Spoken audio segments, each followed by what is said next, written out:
You're watching ACC Network Football presented by Dr. Pepper. Miami, Florida, the site of our first game involving a conference team. It's a big night for the Hurricanes, set to launch the ACC for 2020. What college football is all about. It's not often you get a matchup like this. Ladies and gentlemen, your attention please. Touchdown, Clemson. Are you kidding me? That's what it's all about. This is a huge game. The bar is just set higher. NC State is a team people die. And what a play, what a play, what a play. Are you kidding me? That's a good throw. T. Higgins, touchdown, Clemson.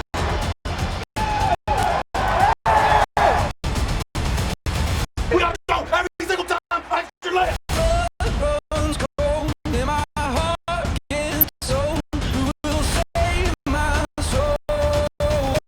Represents what DC is all about. Touchdown! Virginia on the board.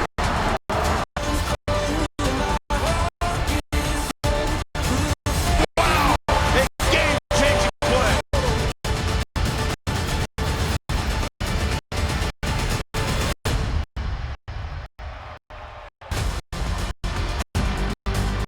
From Hard Rock Stadium in Miami Gardens, the 1-0 UAB Blazers face the retooled Miami Hurricanes. It's a game season opener, starting 2020 with a talented veteran quarterback that everybody wants to see. Hi, everybody. Thanks so much for joining us tonight. Great to have you along. I'm David O'Brien, not alongside my partner, Tim Hasselbeck. We are both in our home studios. Katie George will be live from the stadium in just a couple of moments. Tim, great to see you. And this is a really special night in Miami. When you think about the quarterback who is about to take over the offense for the Hurricanes, he's already a star in the college game. Yeah, Dave, you said he's a quarterback that everybody wants to see. We're going to get a chance to see him for the very first time in a Miami Hurricanes uniform. Manny Diaz knew he needed a more dynamic offense. Well, one way you do that is you add one of the most electrifying quarterbacks in all of college football, and that is D'Eriq King. He can beat you with his legs. He's a way better than advertised passer. He's a quarterback first, and he wants you to know it. But basically, he's a playmaker. At 50 touchdowns back in 2018, it's one of the reasons why he's an under-the-radar candidate to win the Heisman Trophy. And sure enough, tonight might be just the launch of that campaign. So D'Eriq King is going to be must-see TV. Well, for more on King and what he has done, what he means to Miami, let's go to the third person on our crew tonight in Miami. Here's Katie George.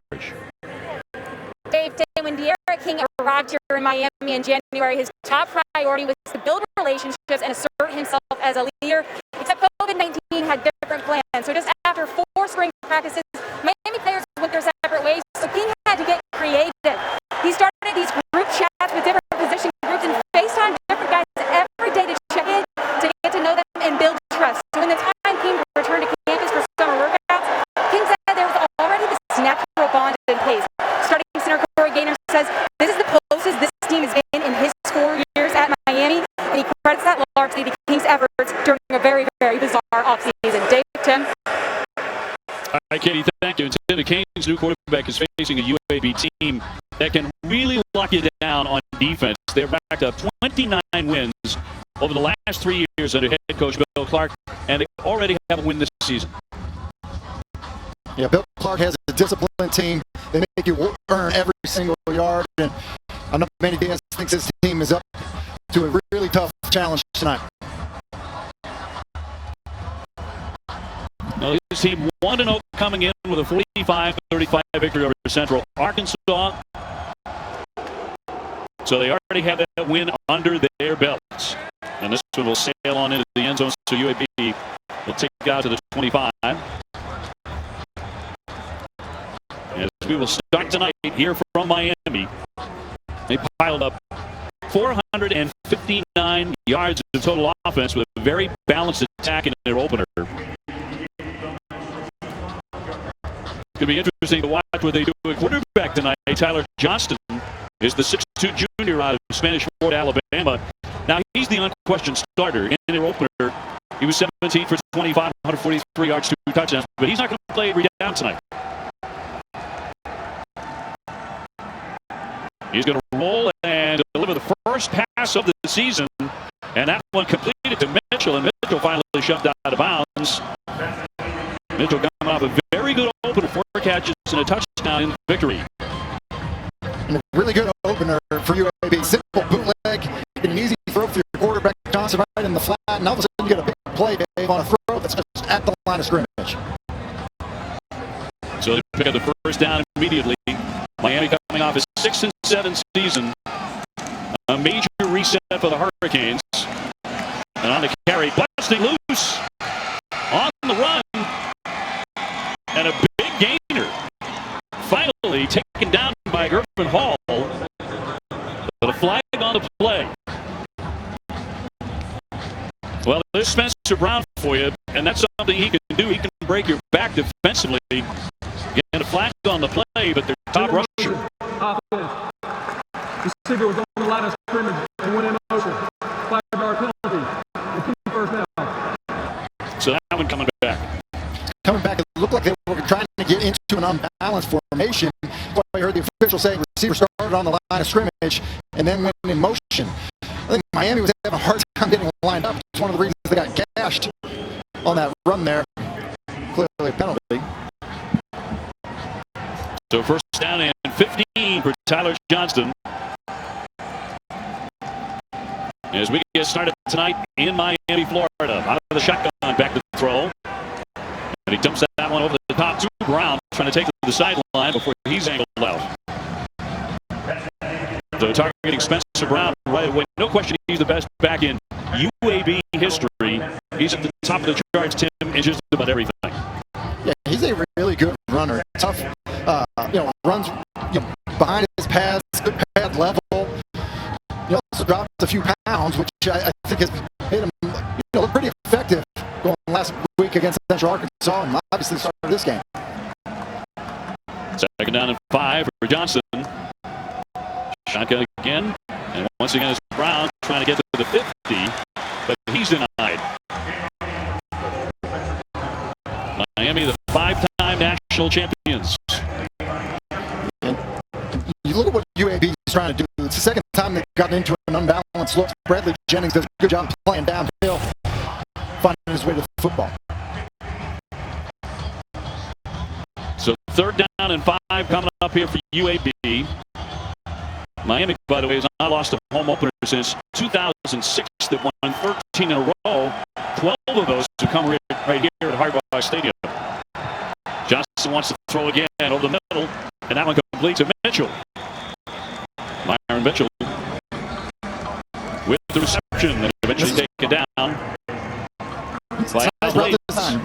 Basically, just running a little traffic for Mitchell as he comes underneath it, and then you see the timing that Tyler Johnson played with, all out quickly, beats the pressure. His left tackle was getting beat, but an accurate ball on time with good route design.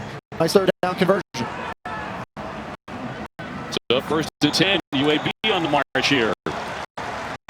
And a flag. 12:23 to go here in the first quarter. 5 offense, 5-yard penalty. Repeat, still first down. Hey, there's no preseason, very few scrimmages. No, not time to snap it now. Not time to snap it now. Probably not the last time we'll see a ball start tonight.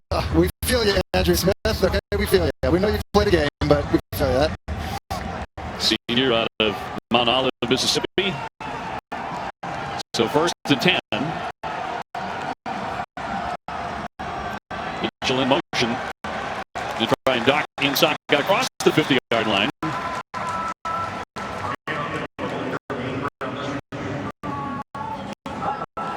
And a flag on the play. Well, Miami picked to finish 6th in the ACC this year. Of course, Clemson a runaway. Top choice is number 1. Offense, more than 4 players in the backfield. Penalty is declined. Second down.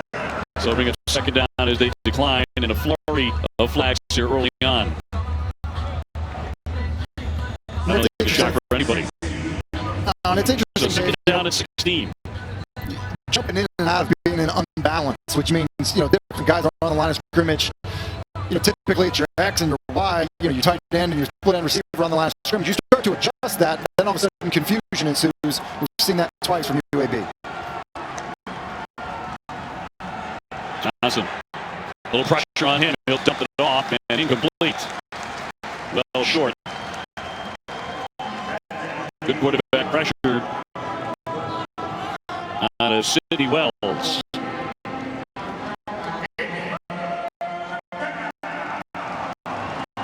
So Tyler Johnson on this drive, 3 out of 4, 38 yards. And 3rd and 16. Johnson looking to convert again. He's already converted 1 third down. And on the handoff off to the left side goes Spencer Brown once again. Senior out of Kimberly, Alabama. And UAB just tries to surprise them a little bit. Sometimes you get into a sub defense, maybe expecting some pressure. You think you could maybe split a blitz, something like that that's coming up. It's not what they get. And pretty good job by this Miami defense after giving up a few big plays to start the drive. So 4th down at 10. UAB forced into the punt. First punt here of the first quarter. That'll take a hop and contact there inside the 10-yard line. So Miami to take over for the first time. King will be running the offense. Big moment coming up. The Miami Hurricanes scoreless in the first quarter. At Hard Rock Stadium in Miami Gardens, Florida, they are permitted to have about 13,000 fans inside the stadium. students are not permitted. Whereas these fans socially distanced, no alcohol is allowed. So the 13,000 get to see De'Ara King up close and personal for the first time. All eyes on him all around the ACC and the nation. In fact, the grad transfer from Houston back to throw. He's going to throw long on his first possession and incomplete. To the left side, there's a flag down. So right away, no hesitation there, Tim. He's going deep. Yeah, they wanted to test the corner with a go route. Decided to do that right away. Number one, defense, 10-yard penalty, automatic first down. Bronte Harris, the corner there, number one, coming off a foot injury a year ago. You just see him; he's just grabbing D. Wiggins on the go route. And, De'Ara King's a tremendous runner, Dave, but everyone's been pretty adamant about him being a passer and a quarterback first, and not being afraid to take the ball down the field. Well, he's throwing 50 touchdown passes. Going to run right here and across the 20-yard line after the penalty. He's talked about that. He said, a lot of times people look at a quarterback like myself as just a runner. I love playing teams that want me to throw the ball because I know I can do that. You're seeing how quickly they're going to move, though. The tempo, this could really get interesting tonight. Yeah, and Bill Clark, he said his biggest concerns were getting the quarterback in the tempo. That'll pick up 6 yards. No hesitation. And another carry through the left side. And for Miami, it's going to be get up and go on Rhett Lashley, the new offensive coordinator, his first year in Miami. Brand new to the job. Also loves the trick plays, so keep an eye on that tonight from the shotgun. King will hit the gun, and that one's complete to Wiggins. One of the things So D. Wiggins with the catch on the first reception. That's a 9-yard gain. And Dave, you just get a sense of moving fast. But look how fast the ball comes out of De'Ara King's hands. He's not holding on to the football. Big change from a year ago for this Hurricane offense. First and 10 for the Hurricanes. And a handoff here for Harris. And back to that point that King made about, passing and running. He said, my dad used to tell me, you have to prove you can play the position. Being a black quarterback, there's a lot of stigma out there that guys like me can't throw the ball. I just play football. Well, his head coach coach said he's the modern quarterback. He's the quarterback of today. He's not anything but a quarterback, and looks like it so far. That one darted right over the middle and another completion. That one caught by Mike Harley, probably the fastest guy on his team.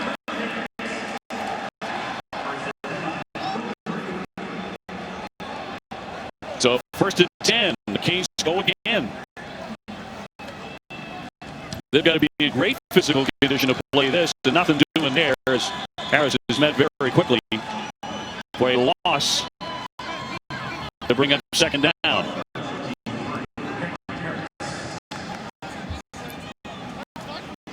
A big fan of Brett Lashley is actually the man who's trying to beat him tonight.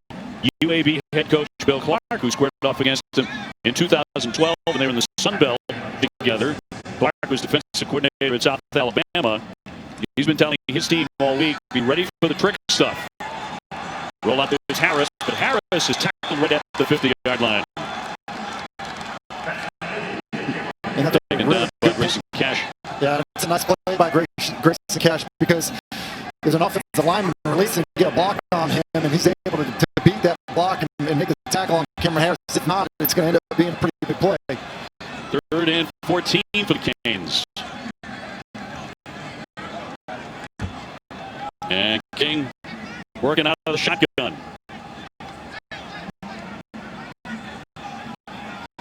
Jeremiah Payton is wide right. As one of the talented freshman wide receivers for the Hurricanes. King to the throw. Gonna work this one, and that one will be incomplete. So that'll bring up a 4th down for Miami. Yeah, miscommunication. You see Miami going with that fast tempo. Then you get in the critical down distance, like a 3rd and long. They slow it down. They try to look at the defense. They had a one-on-one to Derek King's right. He thinks he's going to go route. The receiver reads it differently. That's why I see the misfire.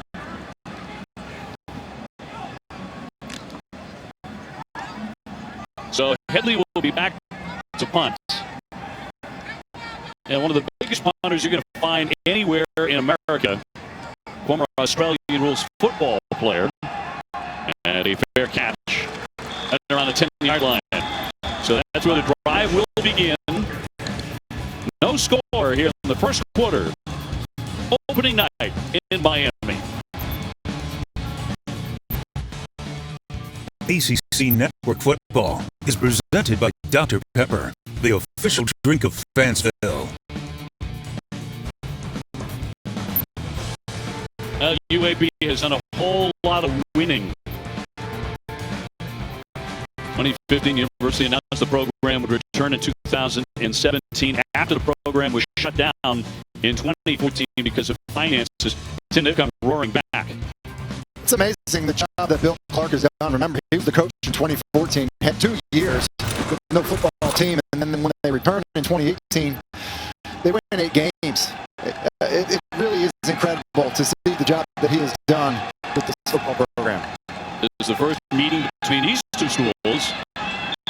And on carry heading for the left side, Spencer Brown out of bounds to bring up 2nd down for the Blazers. UAB looking for their first win over an ACC opponent in school history. Bill Clark said this week, when you hear Miami, that gets your attention. It got our attention. It got our guys excited. He does not think, however, that they're going to be blown away or starstruck. I mean, they played Texas A&M, they played Tennessee. As mentioned, they've been a very successful program. So they do not commit starstruck at all. 2nd down and 5. And a big hole opens up on the carry. And they shouldn't be starstruck with the way that they're getting movement up front. I mean, they're moving guys around. Spencer Brown, who is a powerful, back, is running and falling forward. I mean, they need to be encouraged by the way this has started for them in their ability to get moving around football. First down for the Blazers. 1st and 10, and they have had success early on moving the ball on the Canes. And whistles. 5:46 to go in the first quarter. Offense. 5-yard penalty. Still 1st down. for more on Spencer Brown, let's go to Katie George. Well, after last season, Bill Clark sat down with Spencer Brown and had a frank conversation. He was just too big. He weighed 238 last year, and it showed on the field and in the box scores. Collectively, they decided he needed to lose a significant amount of weight, but it was ultimately up to Brown to make a lifestyle change. He became friends with a nutritionist. He did the extra workouts all on his own through the quarantine, and he lost 28 pounds ahead of the season. Now at 210, he feels like a new man. You say he's in the best shape of his career. That's to Jay Silvero with the tackle to stop him there, but 32 career touchdown rushes for Spencer Brown. Yeah, and I think that, it's good that it takes, the coaching. That's not just on the field coaching. It's coaching about, hey, how do you prepare yourself to get ready for a season? And you look at a guy like Le'Veon Bell, a guy who changed his body and changed the way he played, and made him a better football player. And I think Spencer Brown, you've probably seen some other backs do similar things, and smart of him to take that coaching. Johnson wants to throw, good time in the pocket, throwing short, and complete to Mitchell. Got away from one tackler, and got ahead for 4 yards on that play. Ryerson with the stop.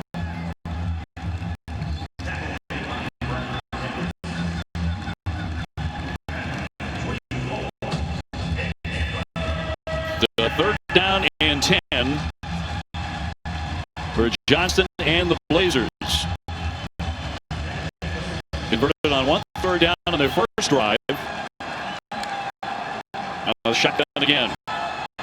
Throwing right over the middle and complete.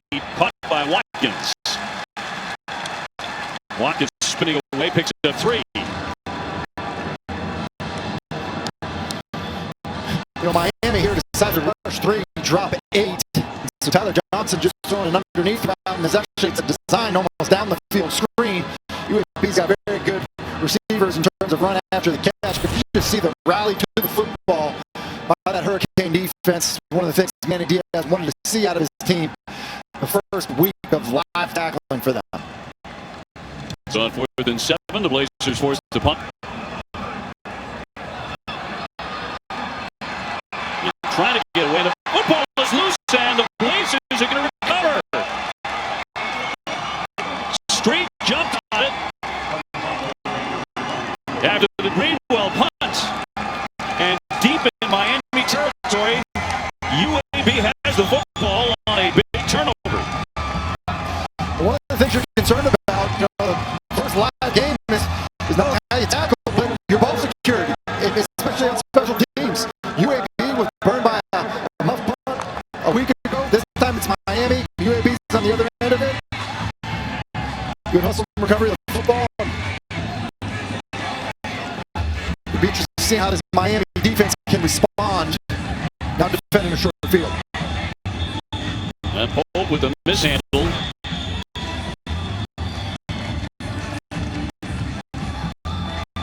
So it'll be 1st and 10 for UAB.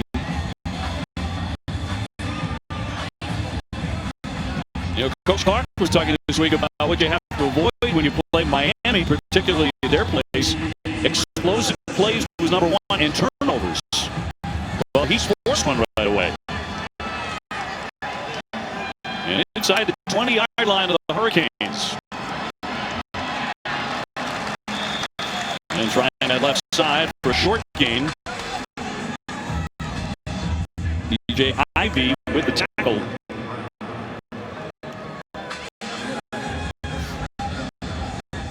And we'll bring up 2nd down and 9 after the 1-yard pickup.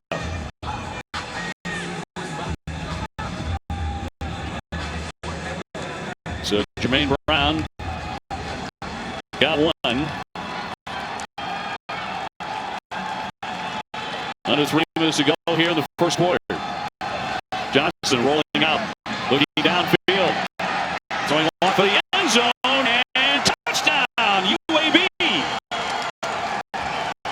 The catch made by Austin Watkins in the end zone. Tyler Johnson connects on a 16-yard touchdown play. This is a really good job. This was set up the play before. Run to the left, keep the ball on the left hash. Now roll out to the right to work the throwback. Pretend he just does a poor job of finding the football. He's in position to make a play. He just doesn't look at the ball. Extra point is good. Not starstruck indeed. UAB strikes. They lead it 7-0.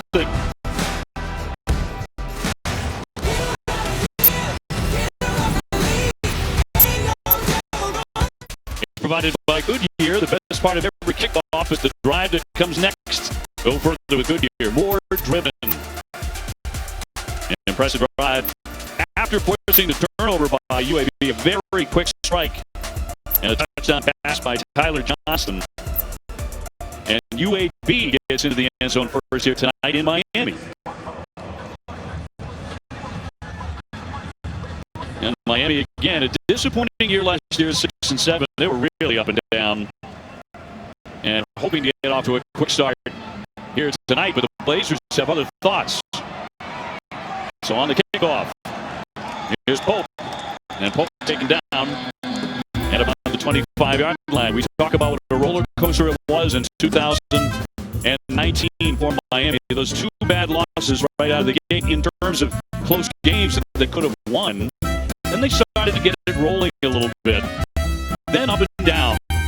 For a period there, they looked like they had things under control. They had a very impressive victory against an excellent Louisville team, 52-27. Then it was down on the roller coaster again. The last three of the season, they lost all of those, so riding a three-game skid.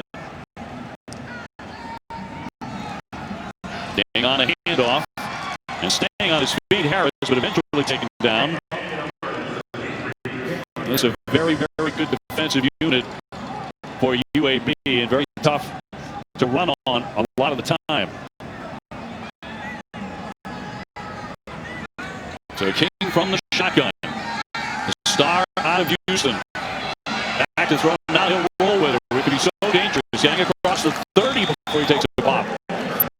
And I think it's plays like that, Dave, that make him the most dangerous. It's a design pass. The guys running vertical. Defenders with their back turned. And now all of a sudden you have somebody that could be an elusive punt returner in the open field as a quarterback running with the football. 9-yard gain on the previous play. UAB on top, 7-0. Harris getting a lot of work early in the Miami running attack.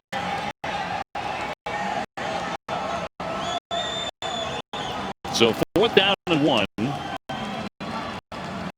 Tight end Will Mallory in. Two very, very talented tight ends for the Hurricanes in Jordan and Mallory. That's really a two-headed monster for the Hurricanes. 4th and 1 on a handoff, and Harris breaks it free across the 50, at the 40, the 30. He's going to go all the way to the end zone for a touchdown. 66 yards. Cameron Harris.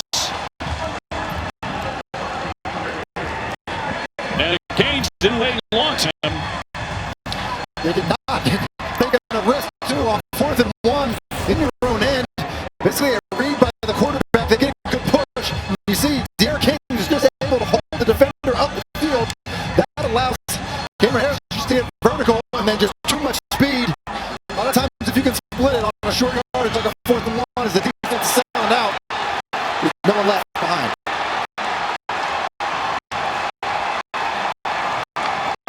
So an explosive play to get 6 on the board.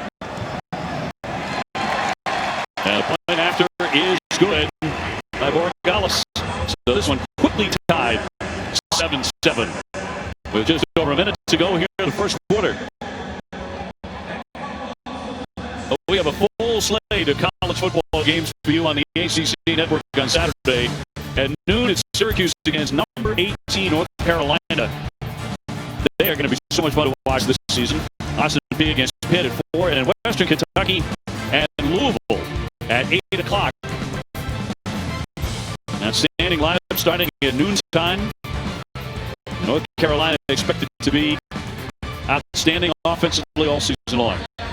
Yeah, I'm excited to see Sam Howell in his second year as a starter. And you mentioned Louisville. I mean, Mikael Cunningham, he was fun to watch a year ago, Dave. We had a few of their games, and that's a good team offensively. They can start playing better defensively. Louisville, another one of these ACC teams that certainly made some noise. So Miami quickly tying the ball game here late in the first quarter, and will kick off.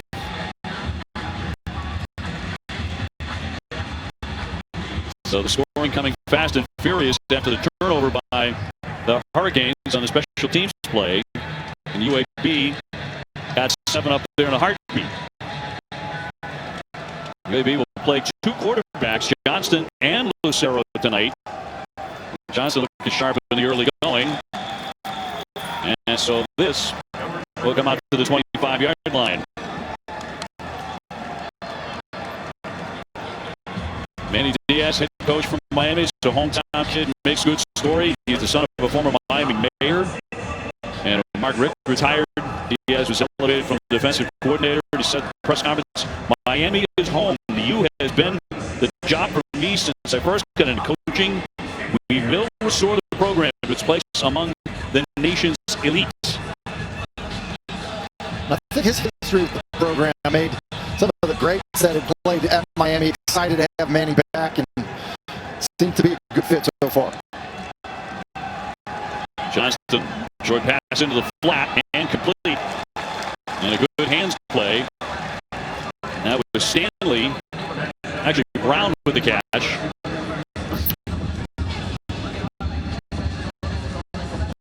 And so final seconds of the first quarter tied up 7-7.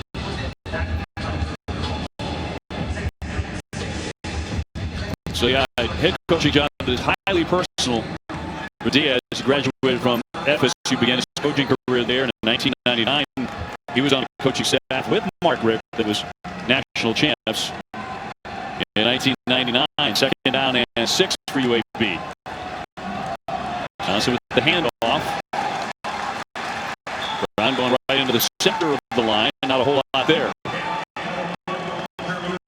10 seconds to go before the second quarter here in Miami. I mentioned that Louisville team, where last year they were such a fascinating team and they took on all comers. Well, Miami will be traveling to Louisville next Saturday.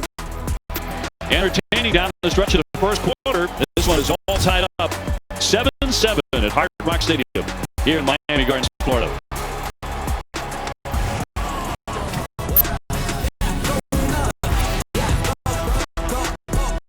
13,000 fans here tonight, and they are socially distanced. Some of them are dressing to the nines at the same time. We are tied 7-7. Got very entertaining in the final minutes of that first quarter. UAB on the attack again. Johnston airs it out, and a complete pass to Stanley. He is nudged out of bounds. Now, before the game, both sides got together, and they have to agree on stuff like how much crowd noise, what level of crowd noise they want pumped in. That was the original plan. The word we got was they could not agree on some of those parameters, so they're not pumping in crowd noise, which has been done in other games. It's not being done in this stadium tonight. Yeah, I think that, look, if you're an offense and you're on the road, I think communication is paramount. And, I would think that if you were ever a visiting team, that you wouldn't want the crowd noise. Greenwell gets that punt away. The last time he punted, Miami mishandled it at the 21-yard line. A fair catch here. It was 46 yards. So the Canes to take over. And a 7-7 tie. Just getting the second quarter underway. Be sure to stay tuned after tonight's game for the Huddle with Coach Mark Rick, E.J. Manuel, Eric McLean, and your host, Jordan Cornette. Also streaming live on the ESPN app. What about playing in front of few or no fans now? How does that affect the quarterback and the running of an offense? Well, it definitely affects your energy as a team. A lot of times you feed off of the energy, even in offense. Even if it's quiet when you're running a play, away. The energy in the building certainly can have an impact, on how you operate, the pace you operate with. And you also have to think about if you're calling things out at the line of scrimmage, the defense can hear your code words, And so I think trying to disguise some of that, use more hand signals, may end up being a factor for offenses that want to go fast and not huddle up. Noah Wilder with the stop to bring up 3rd down and 6. The 3rd down, Dave, you mentioned it earlier. It's a down distance that Miami's offense needs to be better at. Going 3 and out fast doesn't help. King back to throw. Time in the pocket. Going long right down the side, but it's going to be incomplete. Intended for Harley, but too much. And he clearly had Harley. Harley wins on the go route. It's 3rd and 6, and he's getting tight coverage. He's able to run past it. And now, Miami's 0 for 3 on 3rd down. It was one of the things we talked about with Manny Diaz, with Brett Lashley, is being better on 3rd down, especially when you want to go fast. Because if you're not getting first downs, then you're really putting your defense in a tough spot. So Headley gets the punt away. And that will take a bounce and be down by the Hurricanes inside the 15-yard line. Tied up 7-7. Second quarter in Miami. Welcome back to Hard Rock Stadium, where we are tied at 7 here at the start of the second quarter. And over here on the UAB sidelines, after another unsuccessful drive, quarterback Tyler Johnson went from group to group, urging his teammates to keep that fire. He stopped next to 5th-year senior wide receiver Austin Watkins, urging him to do the same. Keep that fire. We stay patient, and our plays will come. We'll see if that pep talk helps, guys. And don't be surprised if you hear those two connecting, Johnson and Watkins, several times. That is his favorite receiver, the senior out of Fort Myers, Florida. He's going to keep it looking downfield. A long throw, and it's broken up by Miami. Intended for Watkins on that play. Yeah, Johnson had him. He's had a great start to this half, and he has him here. He just doesn't. He's not able to get enough on. See a little bit of pressure, and that's when you step in to get the ball out there. And it's probably a touchdown for Tyler Johnson. So 2nd down and 10 for the Blazers, and here come the officials with 13-11 to go here in the second quarter. Please reset the clock to 13 minutes, 18 seconds. 13-18. UAB, as we mentioned, will play 2 quarterbacks, Johnston and also Bryson Lucero. Tyler Johnson, certainly the starter. He's the #1 guy. But he knows he's not going to be taking every snap to him. Is that a positive or a negative going into a game? Yeah, I think it's a negative, to be honest with you. I think it's tough. As a quarterback, you want to play the entire game. You want to get into a rhythm. But I would say that it's probably wise to be flexible with your plan. You would be taking a timeout. And what I mean by that, Dave, is, if your quarterback is playing well, then it's a good idea to leave him in, not be tied to take him out for the 3rd series or something like that. But so far, so good for this UAB offense. 7-7. What else to say? It's Jeff Banks. We're going to football. What a day. ACC Network Football presented by Dr. Pepper, the official drink of Fansville. Second quarter, Dave O'Brien alongside Tim Hasselbeck in a manner of speaking. Tim is in his home studio. I am in mine, different parts of the country. But Katie George is live at the stadium. Just great to have college football back. Big expectations in both of these places, UAB and Miami, and with good reason. Johnson on the 2nd and 10 from the shotgun. Wants to throw short to the flat and complete.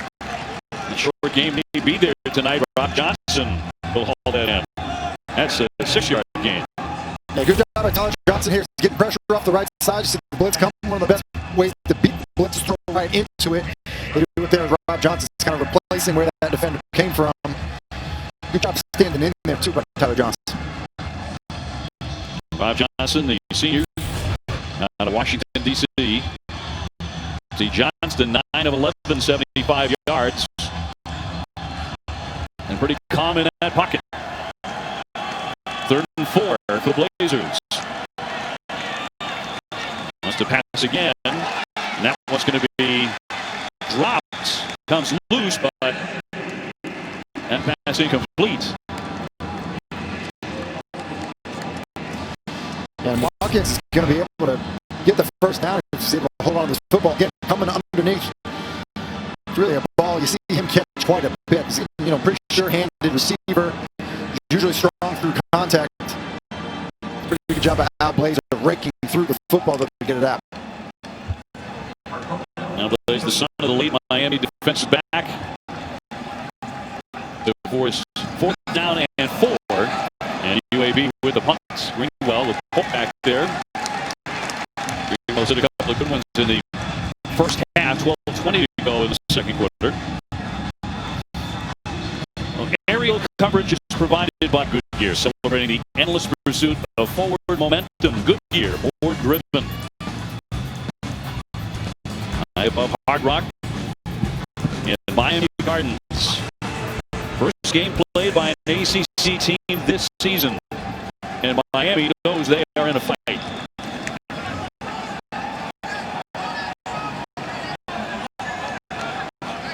So Derek King back at it.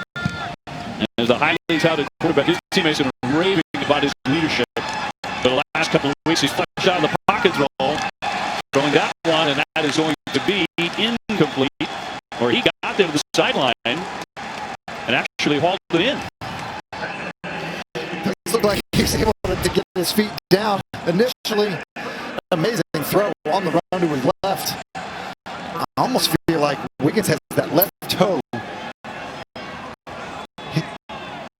hit the ground right there before that right foot is out of bounds. And if so, that's a heck of an effort by Wiggins and the catching fouls previous play is under further review. So they'll take a look at it. Good pressure by Alex right there. And you see, Wiggins, he does a good job extending his hands. So he catches the football, has the ball. Before that right foot is down, it looks like he's trying to drag that left toe. It's off the ground there, but I actually think it's down. Getting some grasp when he has possession of it right about there before it comes back up. You think it did touch?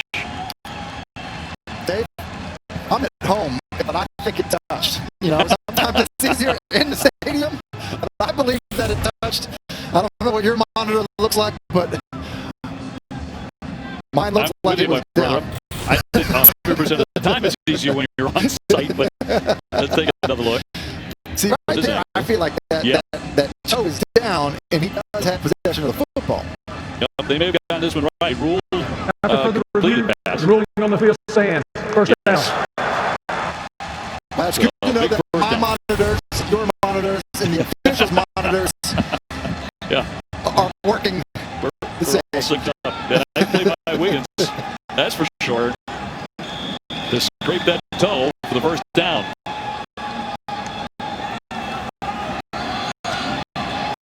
King with the handoff again and trying to the center of that line. And a carry by Jalen Knighton, who they really like, this freshman out of Fort Lauderdale. They call him Rooster. And he can really move it. Here he is trying to bounce outside, and he gets through one tackle, across the 40, still on his feet by the time he's taken down almost to the 30-yard line. 18 yards. Another zone read, and it's Knighton again. And it's a good decision by King, and then that just allowed Knighton to be able to get in the second level of the defense. Does an excellent job of breaking a tackle and then making somebody miss. He's going to run it again, but this time they find it very quickly, and he is taken down, losing 1 yard on that play. Tackle made by Chris Mall. Chris Mall, the Miami native, he looked like he was shot out of a cannon there. I mean, we know Knighton's got speed. The way that Mall got there running downhill, impressive play. Well, off often does. Conference USA, All-Conference USA performer at 9 sacks last year on a stout UAB defense. Second down and 10. King wants to keep it. Straight ahead he goes. A flag is down on the play. 7-yard pickup and a flag down.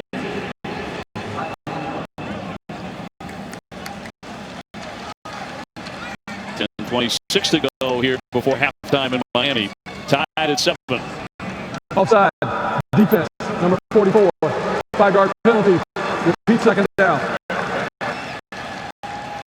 So they will repeat second down.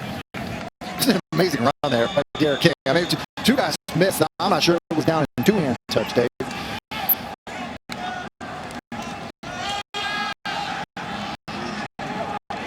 On a handoff, it's Harris bouncing outside, taking to the sideline. He's already had a number of punishing runs here in the first half. That one goes for 16 yards. Let's speaking of punishing, you know I'm going to do this every time I get a chance. Watch Derek King. Hands the football off. Now because this thing winds back, we're going to go get a lead block. Look at that. On TD Marshall. Derek King, we talked about his running, his passing. I had a little love for the blocking as well. That's what I mean about people being take a football the player. Yeah, exactly right. 9:56 to go. Here before halftime, first down and 10 coming up, and we will take the break. Tied up 7-7.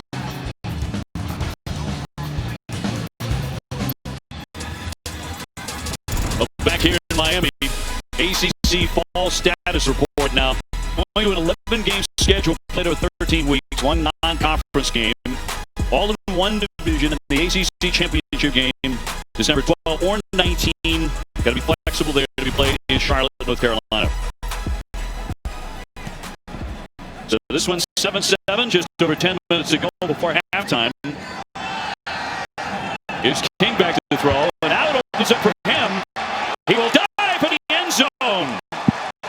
Well, there he takes off and lands in for 6.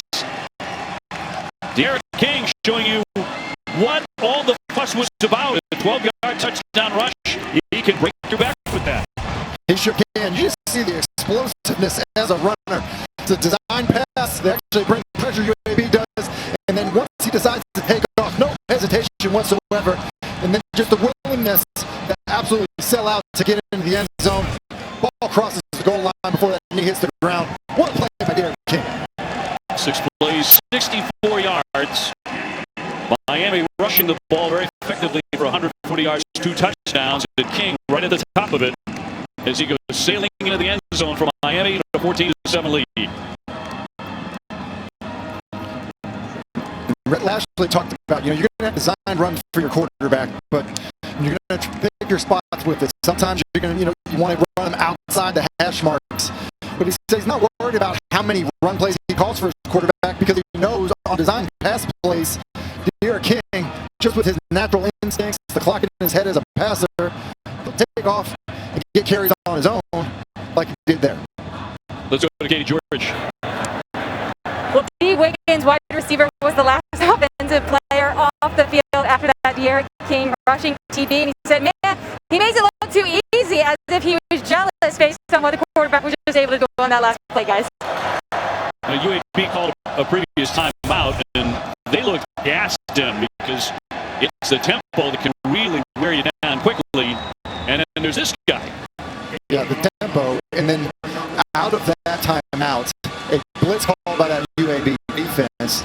They'll come after him, and what that does is it basically gives a lane for Derek King to run with the football, and then one less defender down the field. And it's funny, you see the reaction, or you hear about the reaction from D. Wiggins. Now, I just think that there's a confidence, an element that Derek King brings of his teammates believing in him, feeling like he's a difference maker, and he's already putting it on display. He sure is. Well, the year did not begin well for Derek King. He lost his father back in February. Terrible loss for him. He's had a heavy heart ever since. But coming to Miami, where expectations just went soaring with his presence after the brilliant career he had at Houston, responsible for 80 touchdowns over the course of that outstanding stay. You talk about a player available in the college football portal, Tim. You can't do better for a quarterback or a player, period, than this guy. No, and I think that's exactly how Manny Diaz felt, and basically said, they knew about him as a player. I mean, that was no secret, and I think all of college football knew about him as a player. But he said in the 10-day recruiting period, they just kind of fell in love with his character, and they knew that he was going to be the perfect fit for what they needed, which was a veteran at the quarterback position, and probably no surprise that he was elected as the captain. Spencer Brown with -2 on that carry. Ed Lashley, brand new to the program, and they reworked everything. New offensive coordinator, new offensive coaches. Not to mention the naming of Hall of Famer Ed Reed as chief of staff. Now that's an overhaul of the first order. And Miami convinced this one's going against UAB as a false start. Offense, 5-yard penalty. Still first down. Penalties have been hurting the Blazers here in the first half.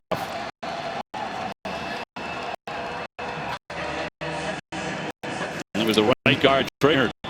And there's Ed Reed, and I think adding him to, chief of staff of the program. I think, having him around your program, obviously what he meant to the program as a player, but this is how people look at Ed Reed. And anyone that's ever been around him, his leadership and his understanding of locker rooms and what it takes to build a good football team. Spectacular player. Amazing career winding up in Canton, Ohio. Swinging pass outside, but out of bounds. Reception made. And UAB trying to get something going here inside the last 9 minutes. 3rd down and 7 coming up. Hayden Fitton, one of the good tight ends to them, along with Jared Prince. 14-7 Miami. And Johnston trying to step up again, and he's dragged down. Nothing doing there. Miami waiting for him. And a tackle by Roche. And Quincy Roche ends up getting the sack here. He's a transfer from Temple that they're excited about. It's really a bust by the left tackle. He sifts outside, which gives Roche a clean pass to the quarterback, and they feel like he can be a double-digit sack guy here at Miami. And getting on the board with the sack tonight. That'll be 3 consecutive 3 and outs for UAB. So Miami buckling down on defense. Greenwell with the punt. Sending Pope back. Trying to get ahead of the 30, and that's where he was stopped. And that's where the Hurricanes will take over. They've got momentum, and they've got the lead, 14-7. Setting off for the ACC Network Saturday. Syracuse and Carolina, Austin P and Pitt, Western Kentucky, Louisville. For more on Game 1, Roddy Jones. Well, I'm most excited in this game to watch this high-powered North Carolina offense against the revamped Syracuse defense. But North Carolina offense is the story. A 3,600-yard passer in St. Howell returning, 2 1,000-yard receivers, and 2 running backs that rushed for over 900 yards. This looks to be like one of, if not the most powerful offense in the ACC. Body, those are fighting words in places like Clemson, South Carolina. Short pass is incomplete. Good balance here for Miami. 16 rushes, 6 passes so far. It's a good point about the balance. Lead. Everyone talks about Rhett Lashley and obviously, the Gus Malzahn and, air raid influence with Sonny Dykes, but I do think he wants to be able to run the football well. And running on a dive there by Knighton for a 3-yard pickup. So Miami trying to get into the end zone again. Stopped by Jordan Smith there for UAB. Brings up 3rd down and 7. They are over 3 so far on 3rd down. King trying to change that. Steps up in the pocket. Now scampers away.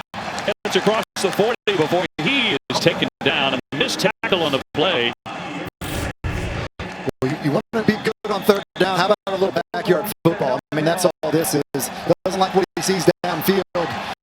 Typically, that's a tackle, at the line of scrimmage. Instead, on a 3rd and 7, that is a huge 3rd down conversion because the quarterback's a tremendous athlete. Picks up 10. Into the flat now, complete to Wiggins. He'll be dragged down. D. Wiggins with the reception. And Miami moving the football.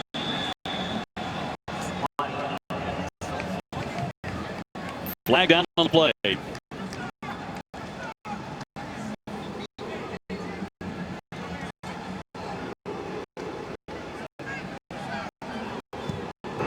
After the play, personal foul, unnecessary roughness, number 8, offense, 15-yard penalty. The down counts. Will be 2nd down.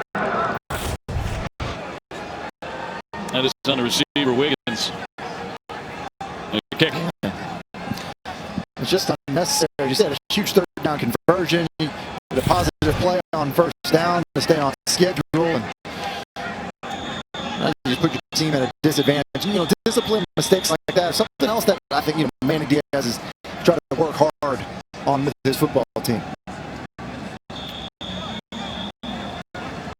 Miami on top, 14-7. About 6.5 minutes left here in the first. That brings up 2nd down and 20, and another flag. We have had plenty of those here in this first half. Offside, unabated. Number 22, defense, 5-yard penalty. 2nd down. That goes against Jordan Smith, number 22. You mentioned the flag. Somewhat surprising to see UAB with so many of these penalties, considering they played a game already. On a run straight ahead, Cheney with the carry. Now Cheney, freshman from Homestead, Florida. 5'10", about 210 pounds, dragged down by the ball. Miami staying on the ground.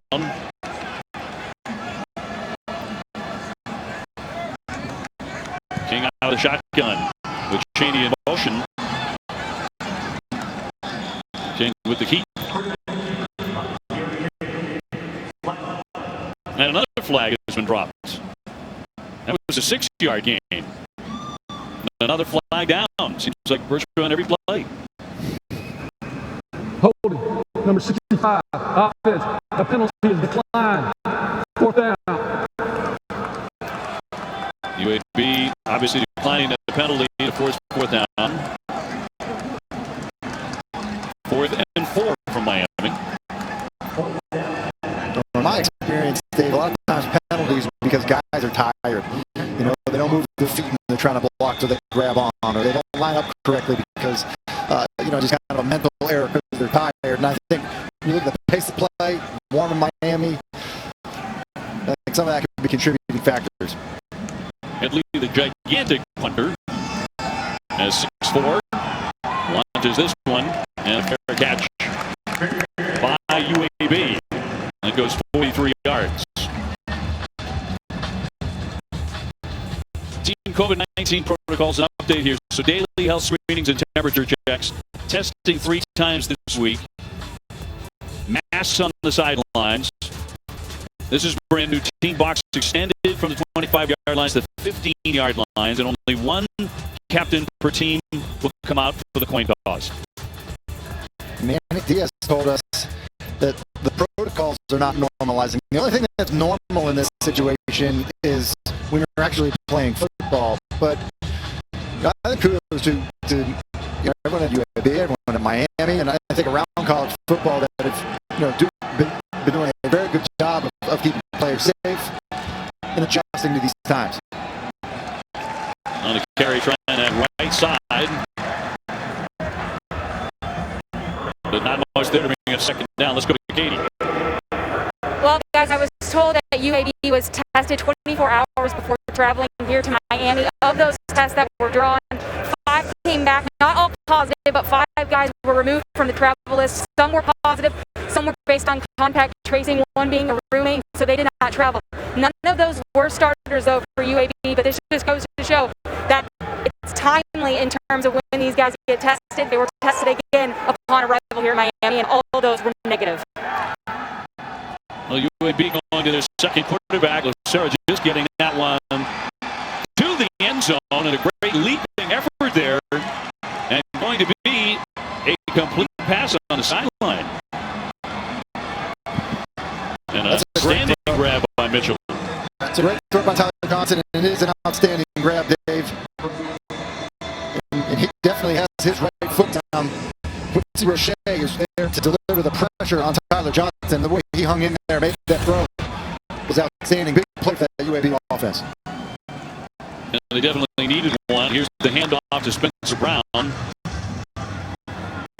Something good to happen here at the tail end of this second quarter, trailing by 7. And even at a minimum, flipping the field. Lucero, the freshman out of Loma, Colorado. He also played a lot in the opener, Tim. He was 7 for 9, 83 yards. He passed for a touchdown, the first one of his career. I was impressed with him. Showed a lot of poise. Definitely has a live arm. Lost this one and incomplete. Bill Clark says Bryson is a mini Tim Tebow, in my opinion. It's interesting to try and move him out of the pocket here. I don't know that he really gets out of the pocket, gets rid of that one. Did not see a receiver in the area. It's a smart play to avoid a negative play. Just give yourself a chance on 3rd and 8.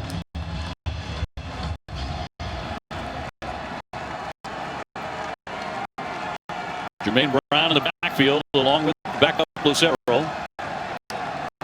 3rd and 8 for UAB. Wants to air it out. Long one. And that one broke up by Miami. Blades breaking it up. It was intended for Watkins. Lucero's doing the right thing by trying to give Watkins an opportunity to go play the football. There's nothing worse than a long foul ball where you don't give a receiver a chance to go touch the football. This one's just too far underthrown, and you look at Al Blake does a nice job of getting his head around, trusting his technique, locating the football, nearly able to come up with it. 7 drives and 6 punts for UAB. They started quickly. Will gets it off. Here's Hall running back to the 1-yard line. Now he cuts it back. Looking for some room to operate before he's dragged down.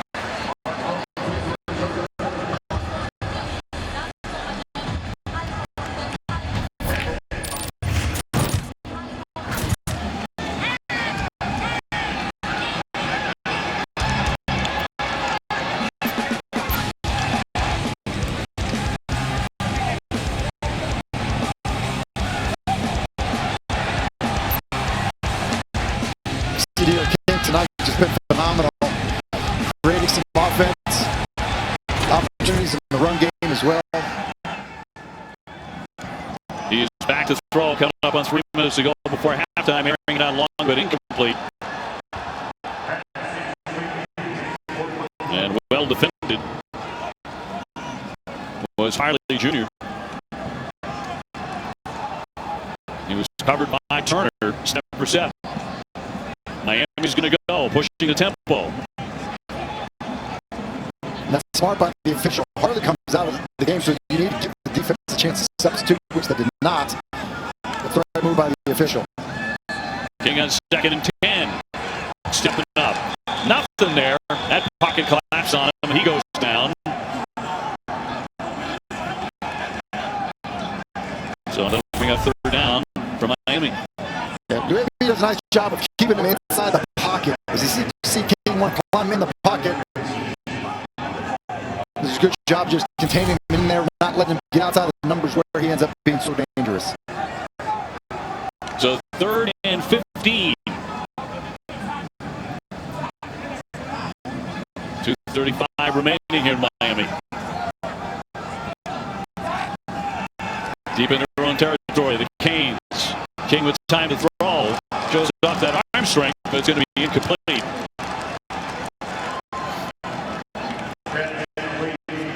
So 4th and 15 coming up. He tried to get it to his tight end, Jordan, but incomplete. Yeah, King does a nice job of just moving in the pocket, not being too eager to take off and run, but this is a tight window that he tries to fit that ball in. Actually, it looks like he's able to sneak it in there. For Jordan, who's an outstanding tight end for the Hurricanes. And had a little area there to get open. King trying to be aggressive with the football on 3rd and long. Yeah, Jordan All-ACC preseason team. Mitchell back. Headley gets off the punt, fair catch around the 30-yard line. So the Blazers trying to make something happen here before the first half comes to an end. As they try to improve to 2-0. Miami in their opener, first time these two schools have ever met. UAB looking for their first win in school history against an ACC opponent. 2:15 to go here in the second quarter.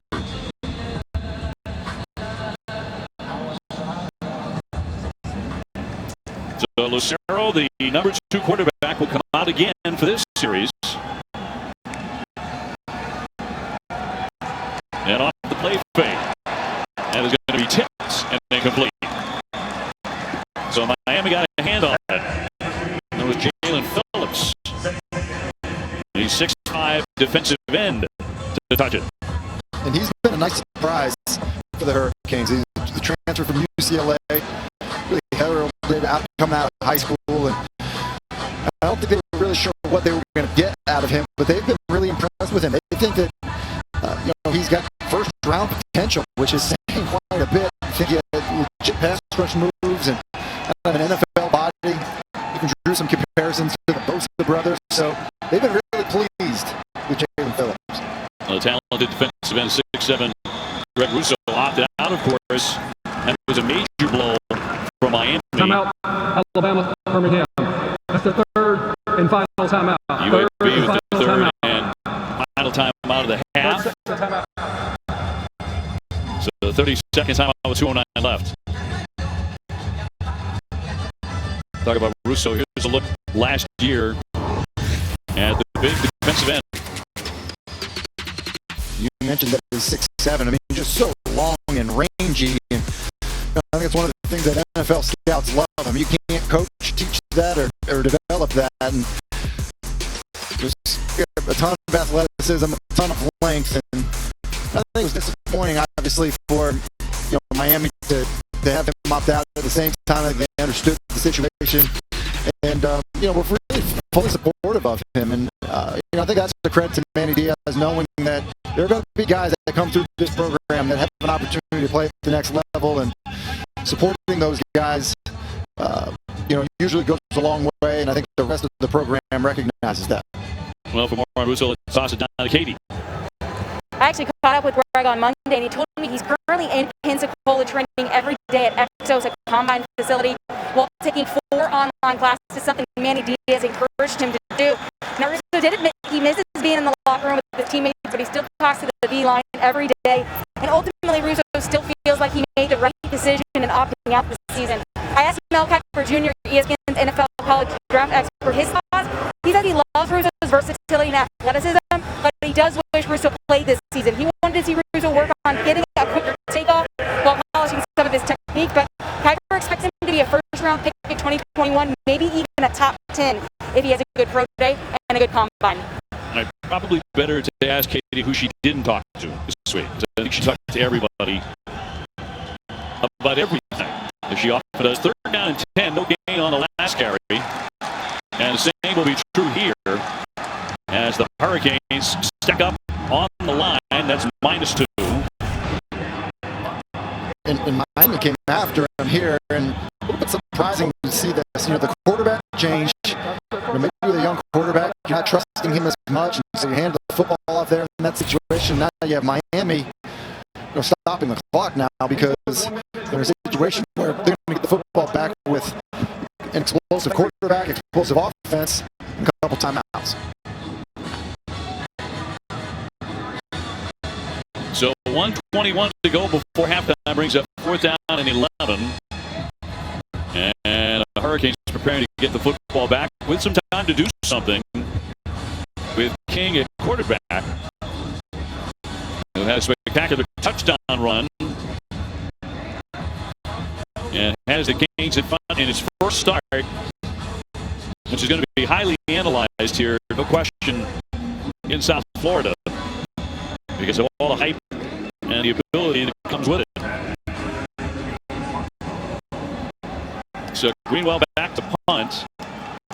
He's been doing that often here in the first half for UAB. Here's Pope. He's going to let that bounce a short punt. And UAB will cover that. 32 yards on the punt. And the coverage with a minute 12 left. Big opportunity here for this Miami offense. When you think about getting the ball to start the second half, this is the New England Patriots double dip scenario. We get a chance to score at the end of the first half and then receive the second half. Plenty of time, as you said, Dave, over a minute. Still a couple timeouts left. Well, the Air King carries the FBS record 15-game streak of at least one rushing touchdown, one passing touchdown in every game. It's off the completion here to Harley.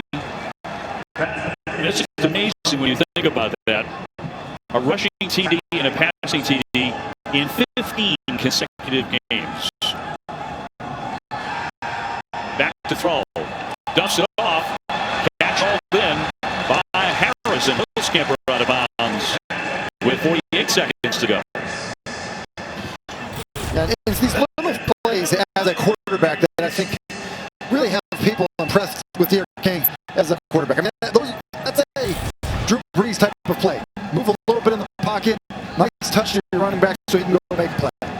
Picked up 7 there, and this start is going to be completed to Mark Pope. And right back at it, Miami, wasting no time, getting right up to the line. Miami's natural pace is built for these 2-minute scenarios. He's in the shotgun again.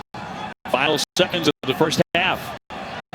Still keeping his footing. Got the pass away, but incomplete. A lot of pressure that time on King. Brought by Noel Wilder, the middle linebacker. That's another example of a play. See his strength. You know, probably a fair amount made of the fact that he's under 6 feet tall, but his strength to be wrapped up in the lower body, but be able to get that ball out, avoid the sack, stop the clock. Another nice play by the quarterback. Second and 10, Elizabeth 5'11". Texas native. Became a star at Houston. Not playing his last year at eligibility in Miami. More pressure on him as he fires that one into the bench and complete. And he may have been down too. To me, it looked like it was live as he's trying to escape. There's an injured defensive player. Rolling on the field as a quarterback's knee was on the ground prior to releasing the pass.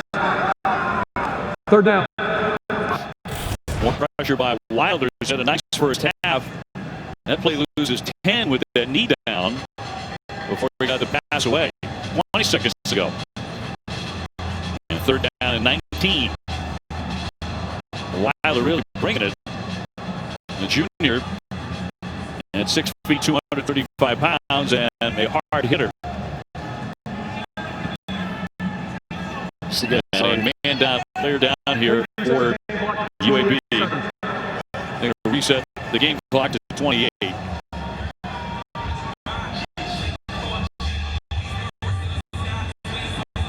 And Turner, the injured player, the cornerback.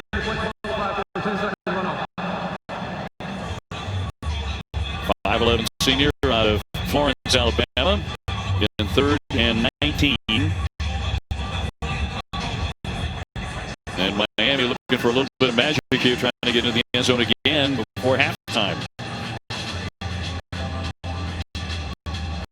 UAB on the road again to South Alabama next week. But when they come home, they just don't lose. They're literally unbeatable at Legion Field. They've won a Conference USA record 19 consecutive games. Manny Diaz talked about winning being and it clearly has been, especially at home for that UAB program.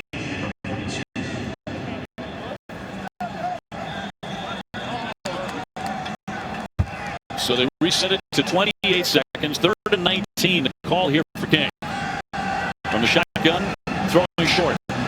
Complete to Harris. And Harris taken down. And stopped by Chris Maul, who's piling up the tackles. 10 seconds left, and now we're running the clock.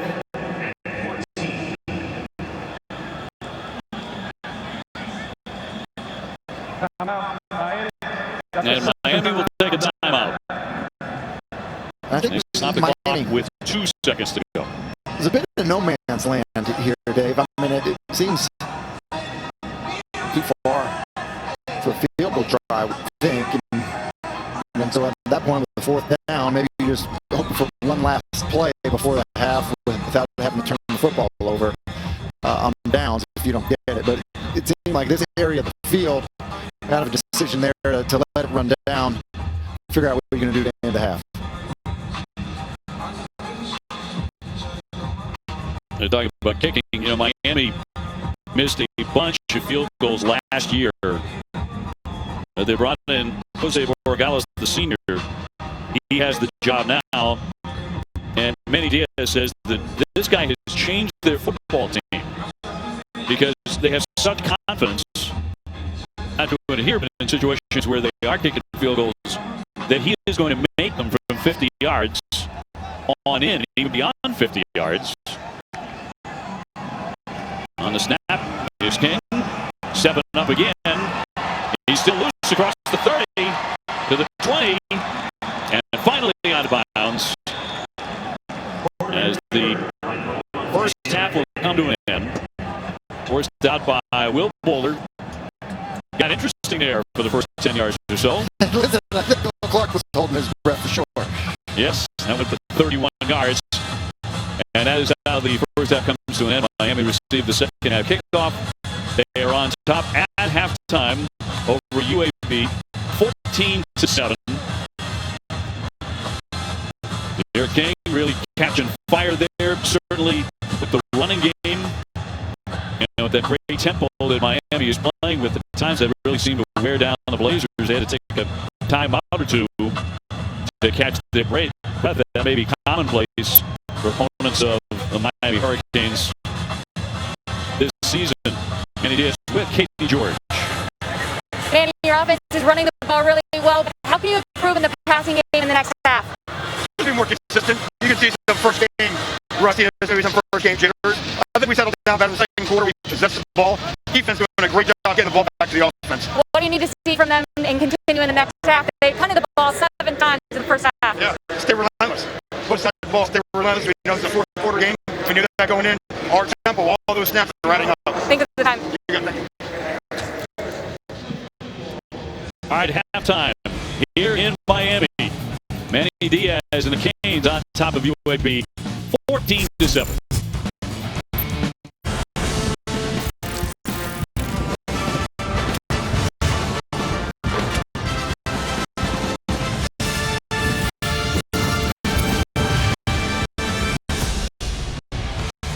Welcome back to the ACC Network. College football brought to you by Dr. Pepper.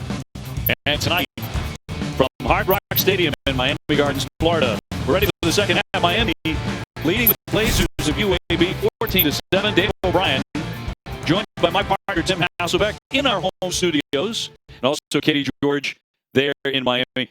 Your thoughts on the first half and the way that Miami offense, did it click for you enough, and the way they're playing that really hot tempo, Tim? It did. We knew there were going to be growing pains. You know, no spring practice, a weird, training camp. But what we saw from Derek King was exactly what I thought we would see. And that's an explosive player at the quarterback position that can do so much to keep your offense on schedule, as well as create explosive plays. You see him here. He's even outside the back of the pocket, moving to his left. Just a tremendous throw on the run. Then a critical 3rd and 7 where UAB thinks they haven't followed up. He's just so elusive, able to run for the first down. And then the ability down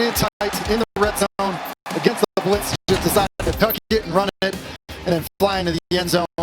Been really impressed in his first outing as a Miami Hurricane. All eyes on De'Aaron King on the ACC and many other places. The grad transfer from Houston, mentally talented. He's infused a lot of hope that the Canes can return to the upper echelon of college football. He threw 50 touchdown passes at Houston.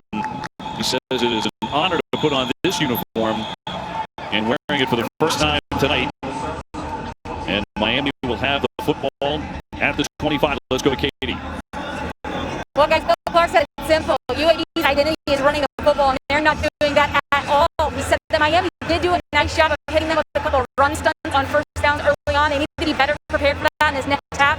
He's not happy about the penalties and the mental errors, specifically the big run from Cameron Harris that led to the touchdown. Other than that, he said we're hanging in there. We just want to keep it close going to the fourth, and we have a chance. Well, they certainly are there. Only 7 down. King trying to get a little bit of distance. And they're going to have a breakaway run right away by Harris. Harris trying to get ahead to the 45-yard line. It's another zone read from this a few times. King does the right thing, give him the ball to Harris as Mo comes up the field, and then Harris does a nice job just finishing the run. He picked up 19, and again putting the pedal to the metal, taking no time to get off another run by Harris. That's for 1 yard.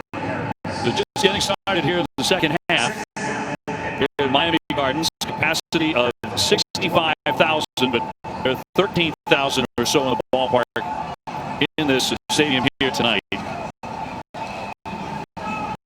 And none of them are students. Students not allowed in yet for the first 2 games.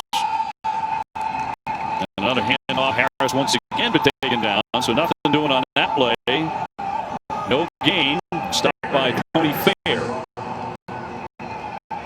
The UAB defense has done an excellent job just hanging in there. I mean, the offense has struggled. They've been out on the field quite a bit, defended a bunch of plays, and hold this Miami offense just 14 points in the first half. A pretty impressive effort. 3rd and 9. That pocket collapses. He spins out of it. Still on his feet. There goes King. Ahead to the 30 before he is tripped up. And man, did he make something, and I mean 25 yards out of nothing. Yeah, I mean, this is Houdini. I mean, this is an absolute jailbreak in the pocket, and I mean, I'm not sure now. I said it earlier. I'm sure they have 2-hand touch. It's amazing his elusiveness in the pocket with a free runner coming right at him. 25-yard pickup on that run by De'Aaron King. This carry goes for 2. Miami trying to add on to a 14-7 lead early in the second half. That is so frustrating as a defensive coordinator to have the right play call on. You're going to get home to the quarterback, and then it turns into a big play for the offense. 2nd down 8 for Miami.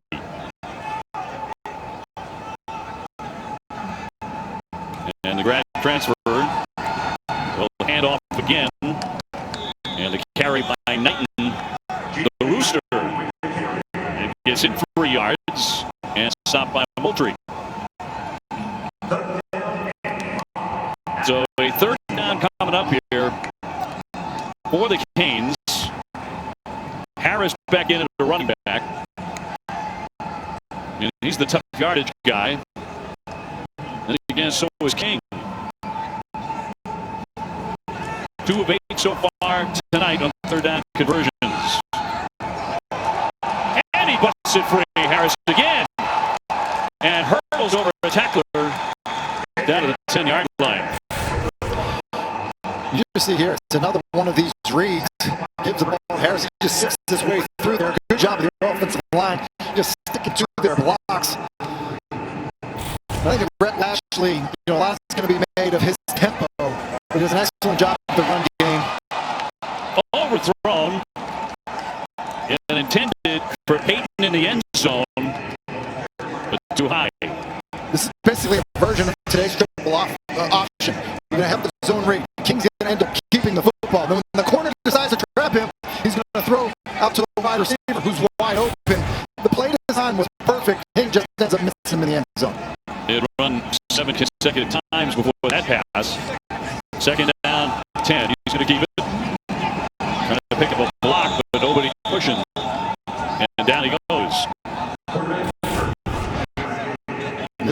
quarterback sweep, basically, almost student body right. And I would tell you, Cameron Harris takes the brunt of it as the lead blocker there. Lost a yard on that play, third down and 11. 10th play of this drive for the Hurricanes, opening up the second half. UAB already with a victory. They knocked up Central Arkansas 45-35 in their opener. Third and 11 with Harley in motion. But it's thrown short. It's Harris again, getting inside the 10-yard line. And not much of a gain here for the Canes, stopped by Tyree Turner. That picks up 4 yards. And also brings up fourth down. 4th and 8. Defense, they catch a break when getting misses, the wide open receiver in the back of the end zone. But I think you have to give a lot of credit to the way this UAB defense is hanging in there. They are tough, disciplined, done a pretty good job of some of these bend don't break scenarios. Gonzalez on speed for 25 yards, and he's going to drill that. So Miami gets 3 more up there. They lead at 17-7 here in the third quarter.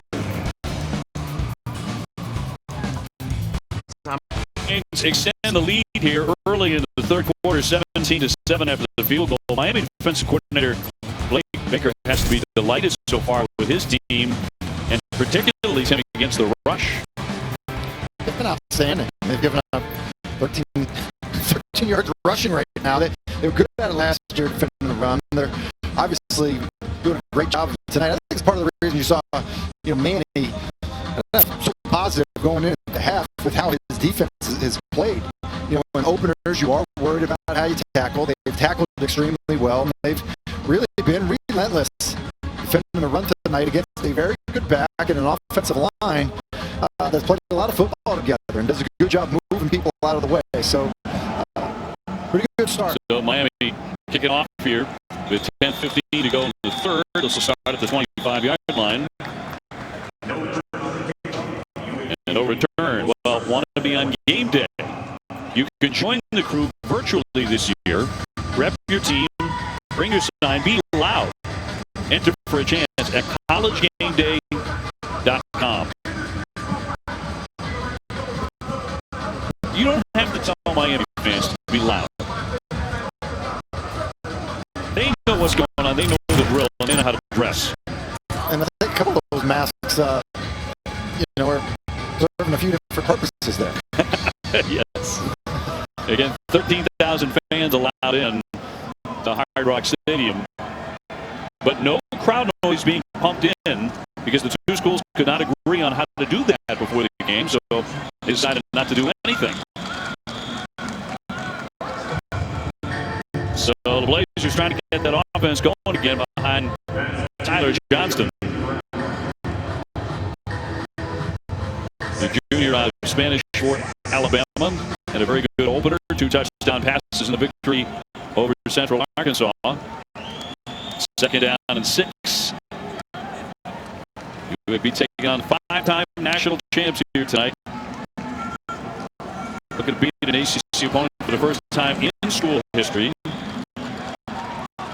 Brown able to dart outside.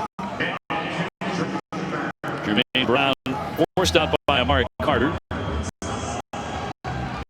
That'll be a third down and 2. The third two usually a down and distance where you think you'll run past because it's so manageable.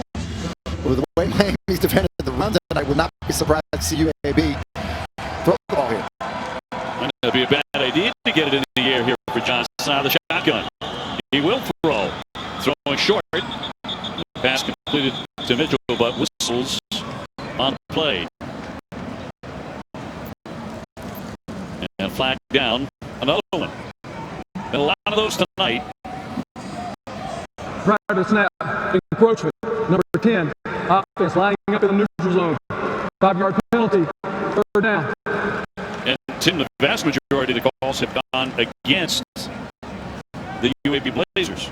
Yeah, and so many of them, ones that you wouldn't think that you would get from a team that's already played a game. I mean, we've had a couple of guys not lined up on the line of scrimmage. Right there have a neutral zone infraction. A guy on offense, that rarely happens. The illegal procedure type stuff will drive a coach crazy, which it clearly seems like it is to Bill Clark right now. Right now, I think the officials are driving him crazy. On a couple of these calls, 3rd down and 7.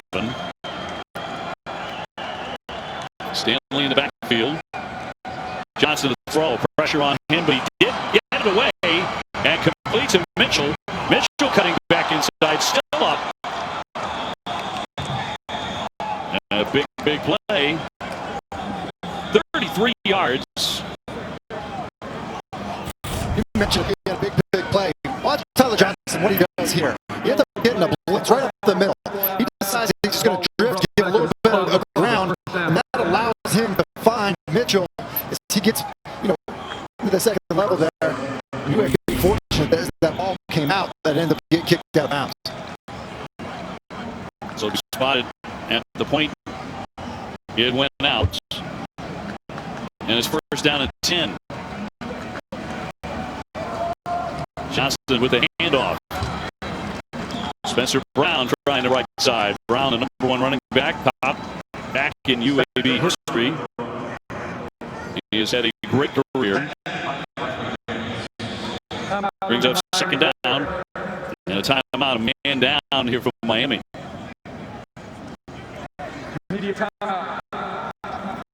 So a timeout. We will take the break as well. 8:07 left here in the 3rd, 17-7 Miami.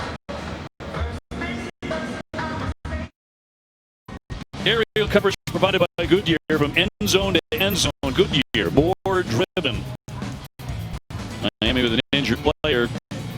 The defensive tackle, Harrison Hunt. And a little banged up on the play for the Miami defense. Back inside Hard Rock Stadium where it is 17-7 Miami. And a 2nd down and 7 for UAB. Tyler Johnston trying to lead them back into the end zone. And hand off to Brown. Has some room to operate. He's free on the sideline, keeping his footing before he finally goes out shy of the goal line, but he broke off a beauty. This is really well blocked. So what I mean about getting back to the run. See the movement up front. Look at that hole off to the right tackle there. And Spencer Brown does just a good job of just using his speed to get through the hole there, but good movement up front. Good explosiveness through the hole. 35 yards for that gain by Spencer Brown. Which, as we were just talking about, is clearly more yards on that run than they had in the first half. So he had stepped out after getting across the 20-yard line. Play action. Johnston rolling. That'll bring up 2nd down and 10. Johnson with the incomplete pass. So it has been tough sledding for him at times tonight. The junior on a Spanish Fort, Alabama. And I know there's a plan to play both guys, but his comfort level, I think I would probably try to go the rest of the way with him at this point, now that you've gotten Lucero some of the snaps that you want to get him in each game. It's been the game plan in the first couple of games. Some more flags here. Stop the play, 7:16 to go in the 3rd. Prior to the snap, legal snap, number 55 offense, 5-yard penalty, 2nd down. And another flag against UAB. And there's 9 of them.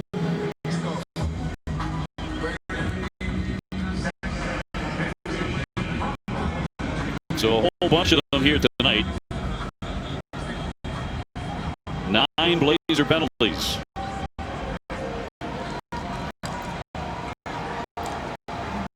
And it's just hard, Dave, when you get off schedule, you find yourself now in 2nd and 15. It just puts you in a tough spot, and so many of the third downs have ended up being 3rd and long.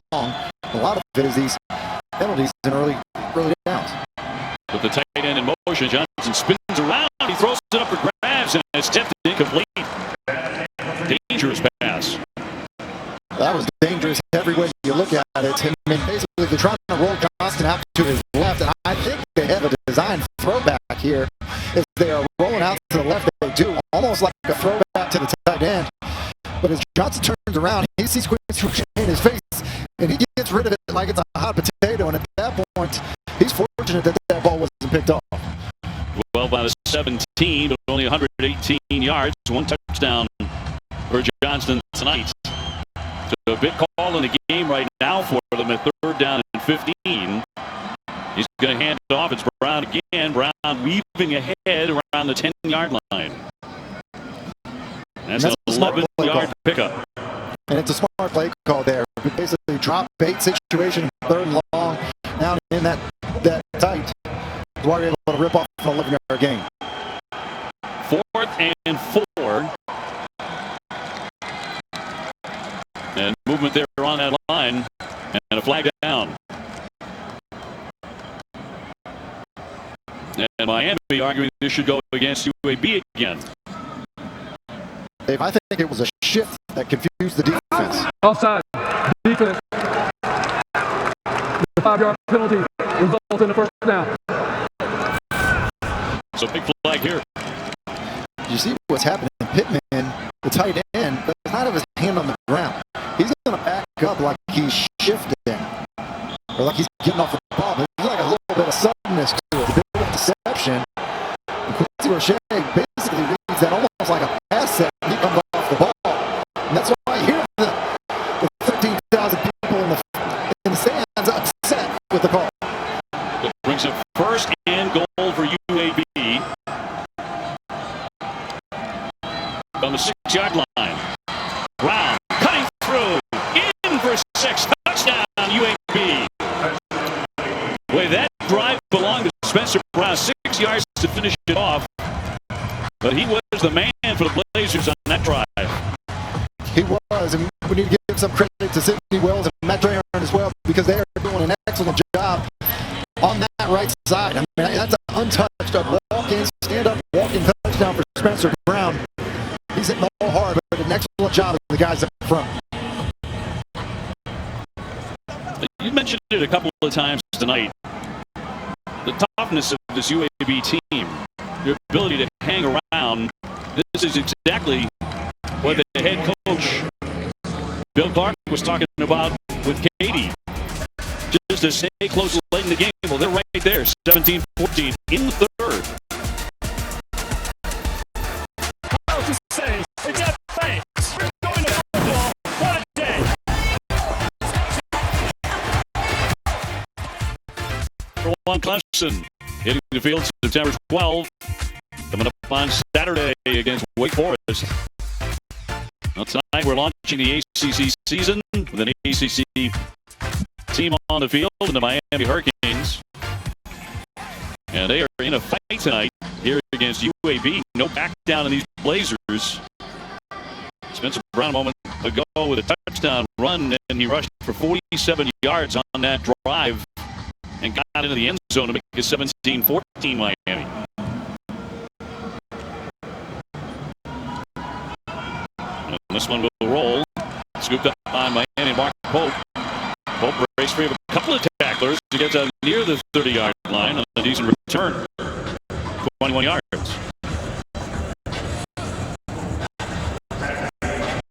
So 6:10 to go here in the 3rd. It's felt like several times tonight, Tim, like Miami should be up by a couple of touchdowns. They haven't been able to really break away, and they're giving the Blazers an opportunity here.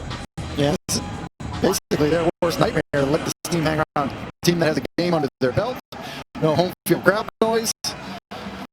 Letting a tough team hang in this thing. Here's King to roll and fire and complete in flat, and the receiver breaking away, and a good job to get free. And as Mike Harley able to pick up some extra yards. Let's go down to Katie George. Yeah, Dave, in that break, Rob Likens, Miami's wide receiver coach, was laying into his group on the sidelines. He told them, when you're getting up off the ground, immediately find the signaler, get the ball to the official, and line up as fast as you can, Dave. Cheney loose on the sideline, and eventually he is going to be rolled out of bounds, but not until he gets 33 yards. Bill Bowler making a tackle, finally bringing him down. Yeah, Cheney does a nice job of reading that. He bounced that on his own. Just good instincts out of the freshman running back. Being handing off again, center of the line. No gain this time. And the tackle made by Tony Fair.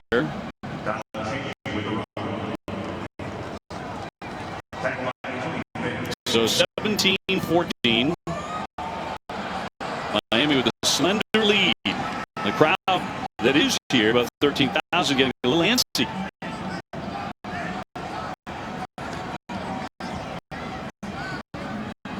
Under 5 minutes to go in the third. Pope in motion. Rolling again and firing again. Complete. Catch made by Brevin Jordan, the tight end.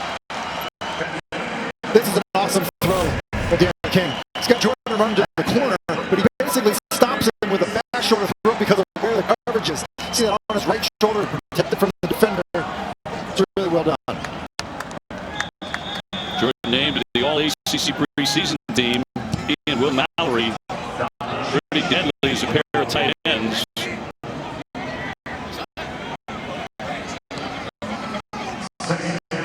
So second down and goal coming up here for Miami.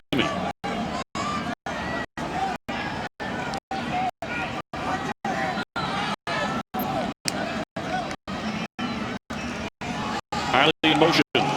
Short pass but incomplete on the thrown by King. So third and goal coming up for the Canes. This is a critical down here for UAB. When you really think about what they've done, I mean, they have been bend, don't break. Done a pretty good job in the red zone. Huge opportunity here.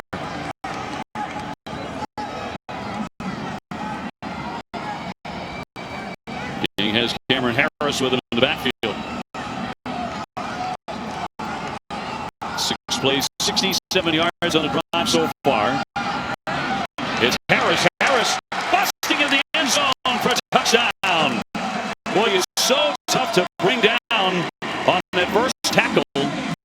That was a 4-yard touchdown rush, but another bruising run by Harris and a touchdown Miami. It's a great way to describe it. Bruising run. Look at Harris. He does a lot of this on his own. Good movement there. But John Campbell, but after that, it's just a finish. Cameron Harris. Ashley talked about his offensive line, wanting them to play better, wanting them to be nasty and mean. And you've seen some of that. You've seen some of that personality in the running backs.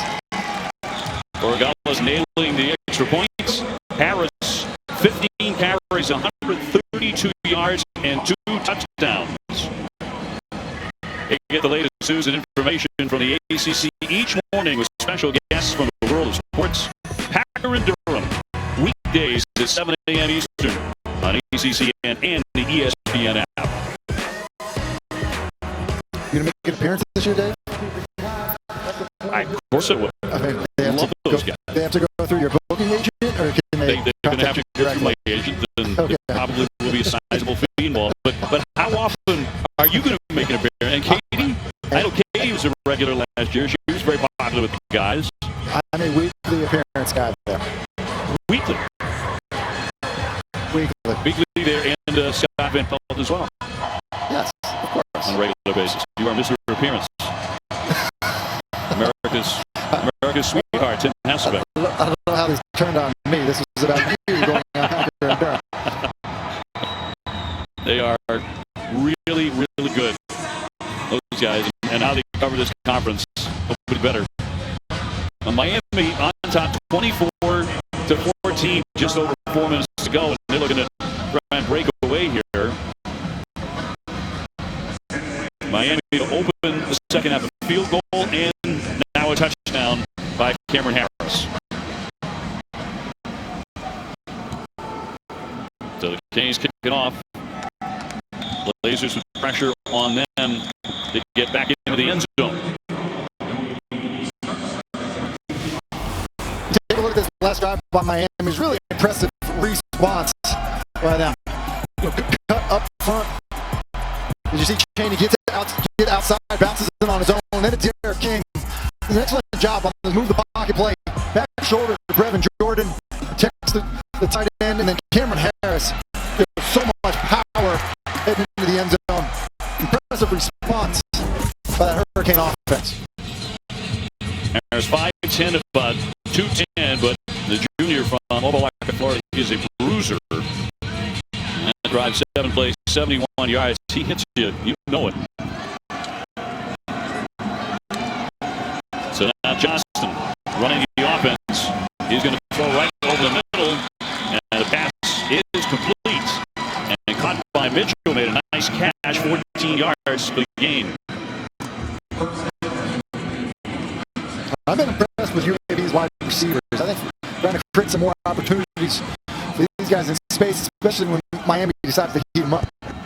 They put Pittman, the tight end, in motion. And a handoff again to Brown, who's had a really nice night, but they corral him for a loss of 2, and a tackle made by Jake Silvera.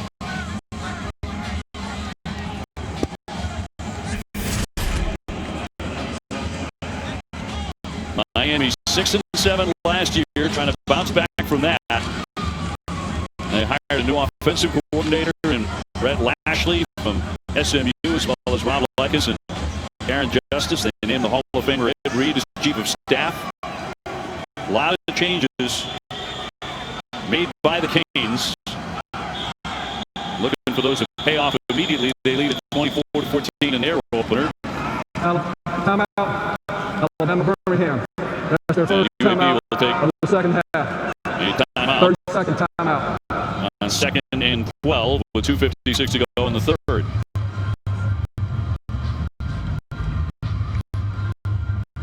So a couple of times tonight. Happy about it. Yeah. I'd go jump in another one of those scenarios, Dave, where confusion increased now, and I think it's just one of those things against a team like Miami. When you're on the road, obviously, gotta have game under your belt. I think it have to be surprising for Bill Clark.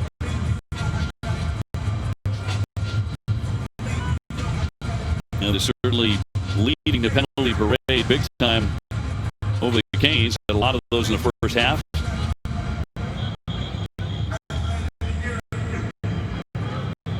Look at the rushing yards, where the U has really excelled tonight. 285 to 58. The passing game, well, the Blazers around in front, 161 to 99. But look at the total yards. 384 to 219. And Miami with 17 first downs. They've only been penalized a couple of times. 2nd down, 12 for Johnston.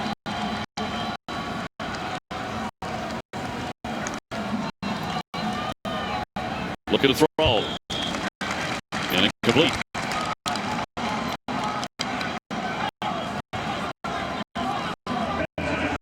It's been tough sledding on some of these third and longs for this UAB offense, and I think these are the scenarios that Blake Baker, the defensive coordinator for Miami, he wants to see Jalen Phillips, use some of those natural pass rush moves that he has, or Quincy Roche, the transfer from Temple, who they feel like can really be an impact guy, as a pass rusher.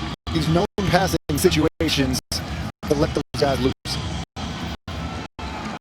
Well, a key call here on 3rd down, 3rd and 12 for UAB.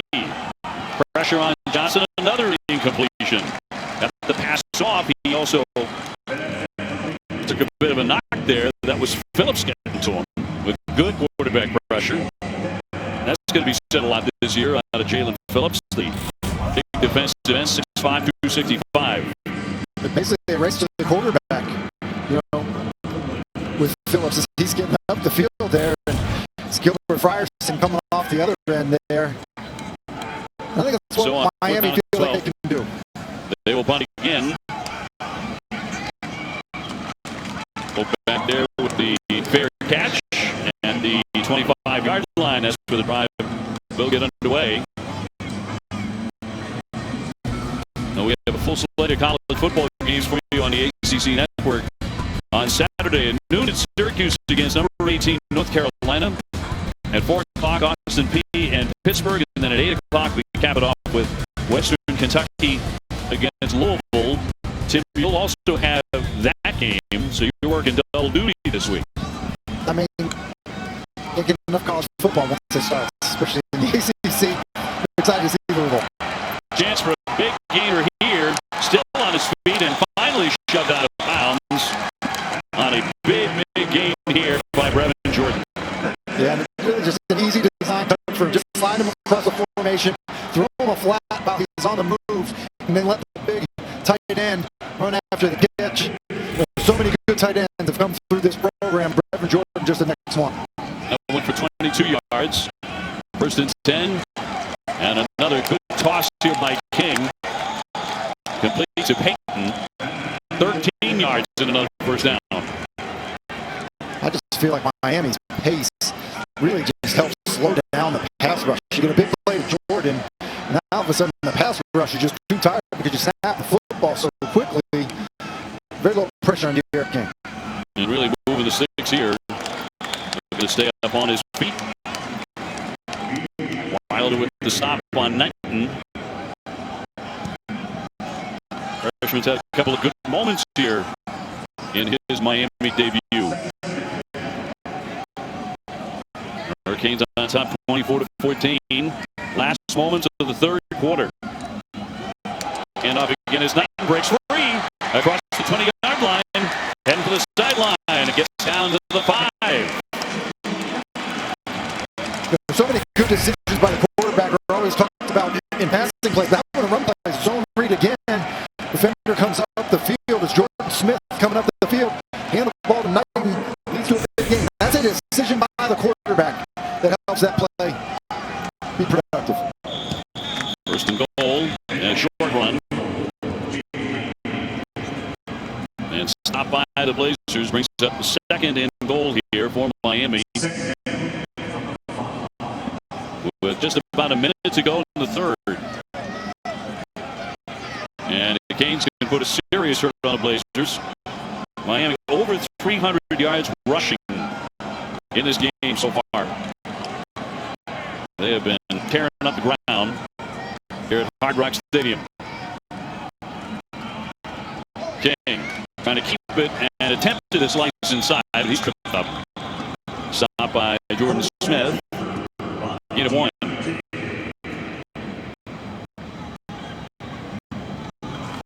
So third and goal.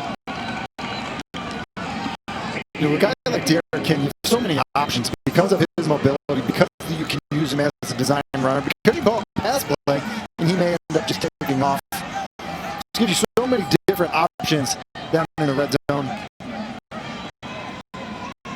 Derek King in their last scrimmage, he passed for 330 yards, 6 touchdowns, and he ran for 94 yards. On the shotgun, heading for the end zone, he fires it in there for a touchdown.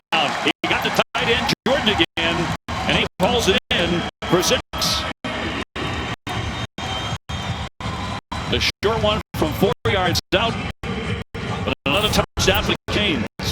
Yeah, basically just a little out-breaking route here by Jordan. They run underneath. And you see the timing. I mean, that ball is out and on his way to Jordan well before he gets his head around. Nice timing and accuracy by Derek King. So Borgalis on for the extra point. So 16 straight games with a rush and a passing touchdown for Derek King. That's just incredible. That is a record. An FBS record for the quarterback, finishing up his career in Miami after a great career at Houston. You think when Manny Diaz said he needed to be more dynamic on offense, do you think he found his guy? I think he did. And right through the uprights to make it 31-14. Well, he wanted a dynamic offense. He's got an electric quarterback. He can run it. He can throw it. Derek King, outstanding to Brevin Jordan in the back of the end zone.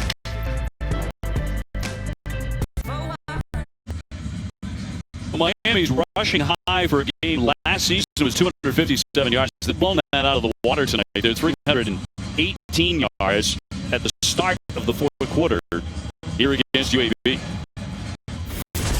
Yeah, so much talk about Brett Lashley and Derek King was about how this offense is going to be exciting, and it has been. But Brett Lashley, I really believe, is an expert in the run game. I mean, that's I think really where he is special as an offensive coordinator and play designer and caller. And you just think about some of the struggles, Dave, last year that they were having on their offensive line, and their inability at times to be good on third down and to be able to run the football. And it has been night and day tonight versus what we saw a year ago. I think a lot of it does have to do with scheme. Borregales launching that kick. Looked like he was a little shaken up. Someone got pushed into him on that extra point a moment ago. He appears to be all right.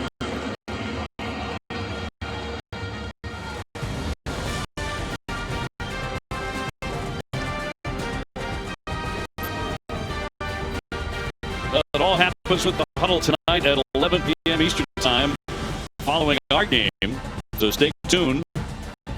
Coach Mark Richt and E.J. Manuel, Eric McClain, and your host, Jordan Cornett, coming your way. As soon as we are finished up here at Miami Gardens in Hard Rock Stadium, the Canes lead it 31-14. UAB and Johnston back on the attack.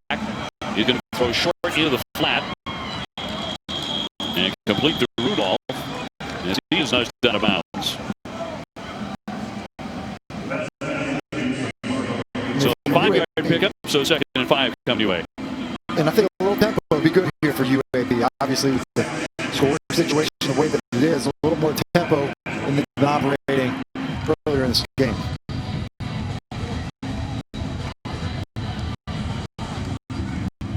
Now Spencer Brown, who's had another good night running the football for UAB. He's back in. 2nd and 5. Fumbled it. Going to be tossed here on a broken play. And that one really came apart, eventually winding up in the hands of the wide receiver, Myron Mitchell. Yeah, the coaching point is usually don't make a bad play worse, and Tyler Johnson's lucky he didn't do that here. Bad snap, just eat it. Instead, flipping the ball backwards to a player that you're not sure is expecting the football, that could have been disastrous. Fortunately, Myron Mitchell was aware of what was going on. You would be a little bit fortunate there. 3rd and 8. Look at their 3rd down conversions tonight. 2 out of 11, that's all for the Blazers. And Johnson will look to throw it again right over the middle, but it is incomplete.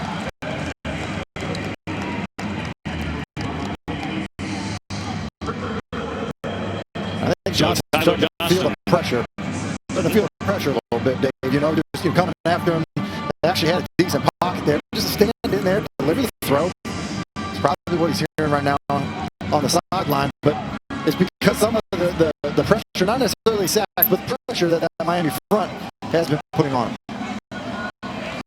That's their 9th punt tonight, their 5th 3 and out.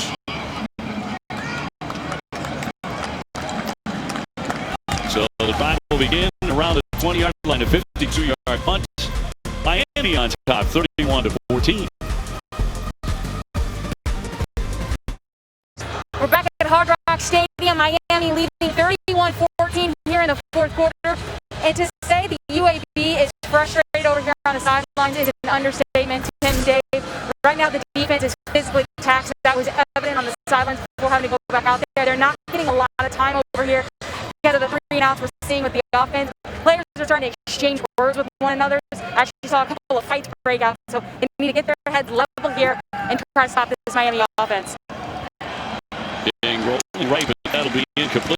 Well, you do see that, a flag down here. You do see that when frustration mounts on occasion. Not all the time, but a little bit break. Defense, number 50. Spotted the foul, automatic, first down. Automatic first down coming up here.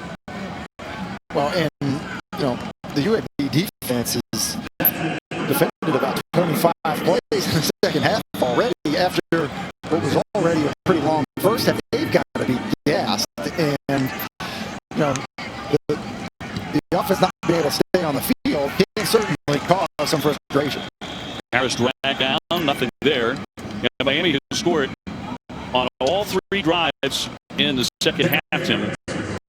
So they are punching it home, and it built a 31-14 lead. That play went for a -2. And they were an 11-play drive, a 7-play drive, followed up by another 7-play drive, and that's just in the second half. And so, yeah, that's the other thing, just out there playing against that fast tempo. Got rid of it, and a complete pass to Pope on the side as he steps out. There have been a couple of plays where you thought for sure King was going to go down 64 plays tonight. With a lot of football left. Yes. Number 9, 10-yard penalty. Repeat second down. And when we asked Rhett Lashley about, hey, how many plays do you want to run? And, I think he clearly wants to go fast. He doesn't have a set number, but I think it's pretty clear. You get above 70 plays, he's pretty comfortable with his offenses going that quickly. Miami has run 17 more plays than UAB. So taking that philosophy from SMU, stepping up now King, trying to get the edge outside as he dives ahead. You mentioned that philosophy from SMU. We had a game last year where they called 109 plays. Another flag down here. We've seen plenty of those here tonight. Number 51, offense, 10-yard penalty. Repeat second down. Not a hold. So they'll repeat the second down with 12.5 to go.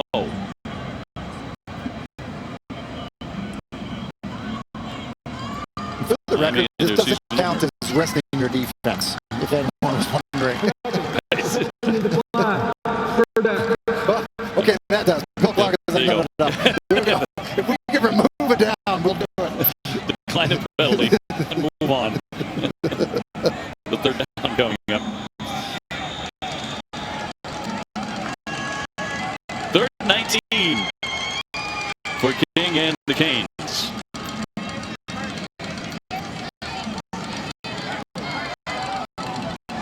He's got Harris with him in the backfield. He's had a really impressive night.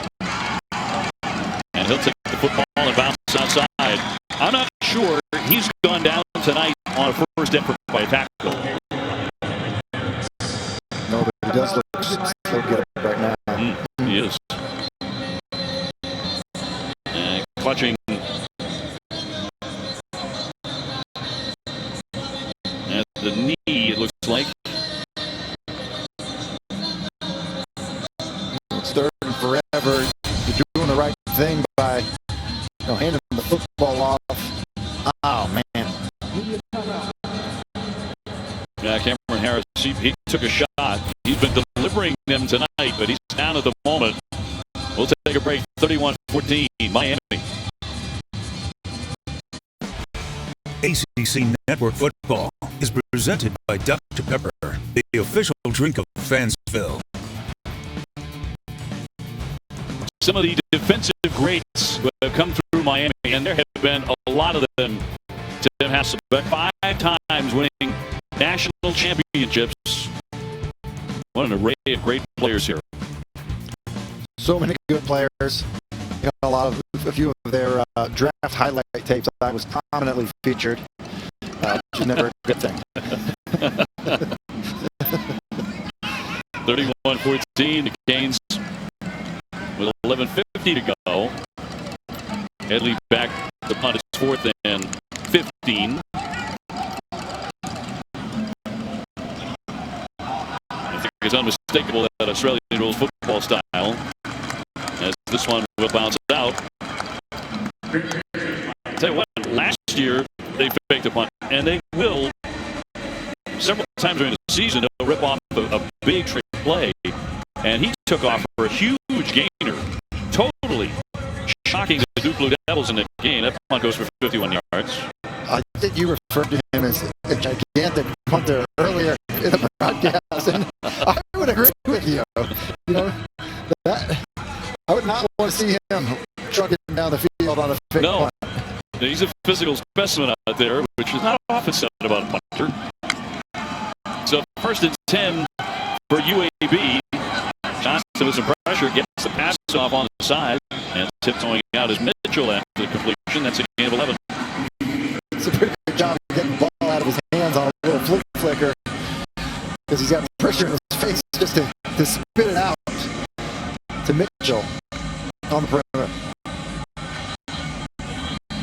Mitchell, the senior from Jasper, Alabama, one of his favorite targets, along with Austin Watkins. But kind of tough to find those guys tonight with the Miami D.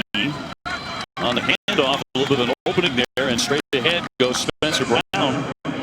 A gain of 7 for Spencer. He rushed for 127 yards in the season opener. He has 67 so far tonight here in Miami. 2nd down and 3 down for the Blazers. Johnson has taken most of the snaps tonight. Bryson Lucero, the freshman, did get some time. Right side this time, and the stop by the Canes. That'll be made by Phillips. Gain of 6 yards. So 1st down pickup here for the Blazers as they move the chains. You see Lucero in there. Bill Clark made an interesting point about playing 2 quarterbacks. He'd done it in the past. But he actually referenced the COVID situation of why, you know, he's pretty set on playing more than 1 quarterback, especially when one of them is young, which Lucero is, to get him reps just with the unknown of how this year will play out. He'll hand off. Nice big opening there on that right side. Jermaine Brown this time with the carry. The flag down, but that one for 16.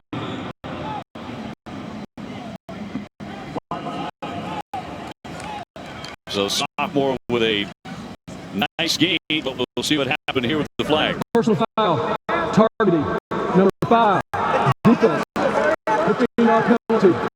Previous play is under further review. That is Amari Carter targeting. And there's a new addendum to the rule this season, but take a look at this.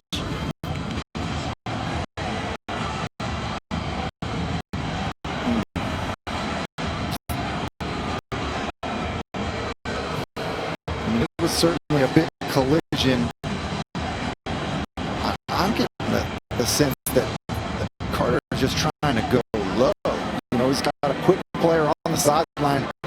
He's just trying to get under his, you know, basically below his waist to take his legs out, and then as Brown tries to lower for impact, it's like he almost goes and meets Carter, you know, where Carter wasn't intending him to be.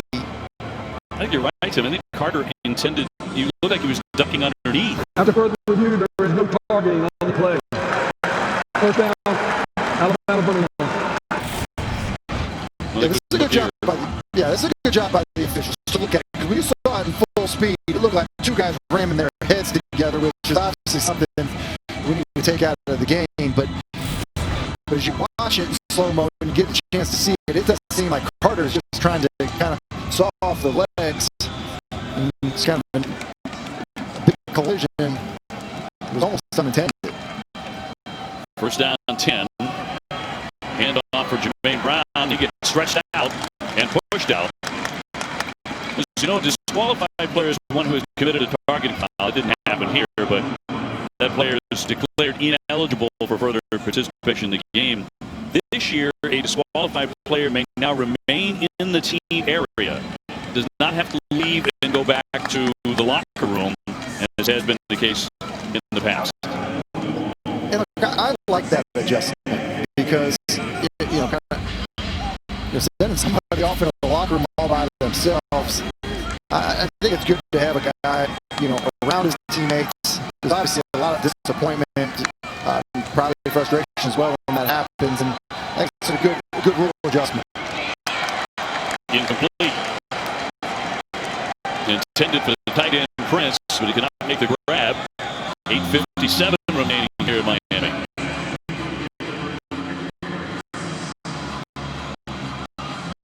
And of course, an ejected player has to leave the player area, the enclosure, under the escort of the team personnel member before the next play. But disqualification, that's a different matter. 3rd down and 16.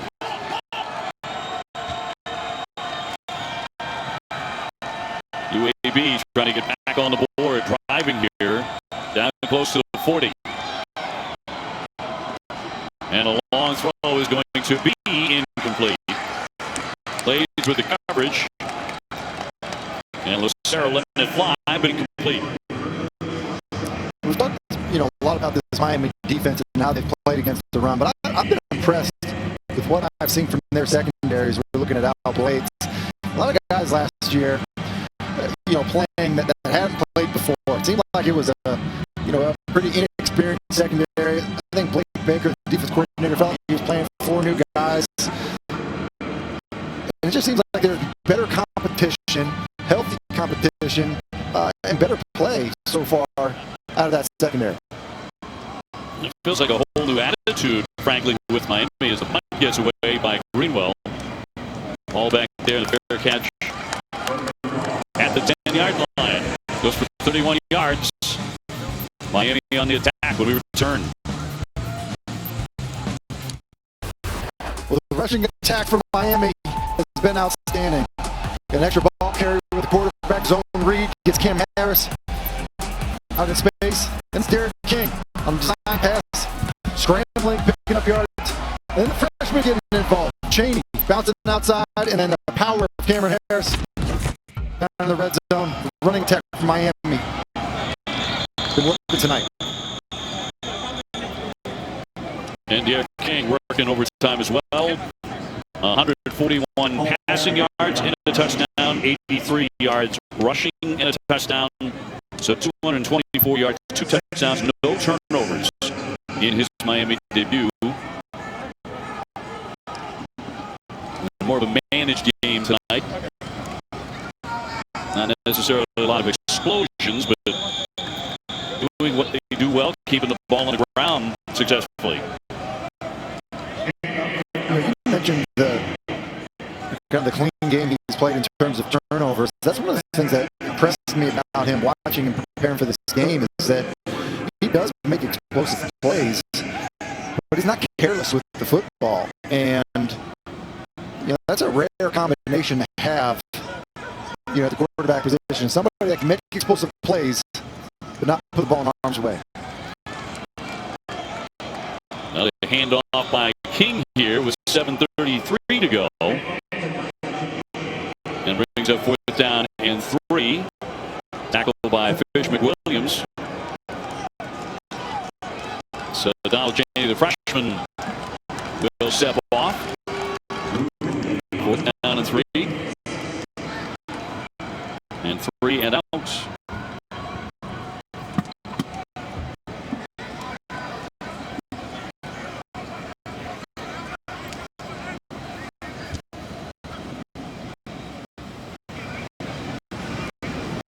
So Miami forced to punt here with about 7 minutes to go in the contest.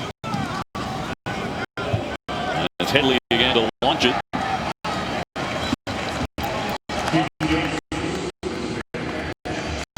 So 7:04 to go here in Miami. Canes up 31-14. Welcome back to Coral Gables, where the Hurricanes are holding a 17-point lead here in the 4th. In response to the events of early June and the social unrest seen across the country, Manny Diaz wanted to do more than just post something on social media. So he created a social justice council made up of players, coaches, administrators, professors, and other members outside of athletics. It's led by running backs coach Eric Dixon, and a week after its inception, the council presented its first initiative to Diaz, registering the entire football team to vote. The next week, every player was registered at the football facility.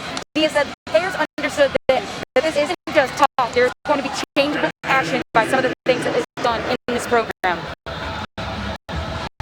14-yard reception there by Shropshire, the junior from Zachary, Louisiana. Bring a first down and 10 here for UAB. Well, Miami 6-7 last season. Whole new offense, new coaches, new quarterback, and they believe in new attitude. Tim, how big a year is this, do you think, for Manny Diaz? I think it's a really important year, especially since he made significant changes. You know, he fires Danny Enos as his offensive coordinator. He goes out and he hires Rhett Ashley. I think there's an expectation. I mean, we ran the graphic earlier in the game about the roller coaster of last year. Some of the losses a year ago were just unacceptable for the University of Miami and its football program. And so I think that there needs to be a drastic improvement.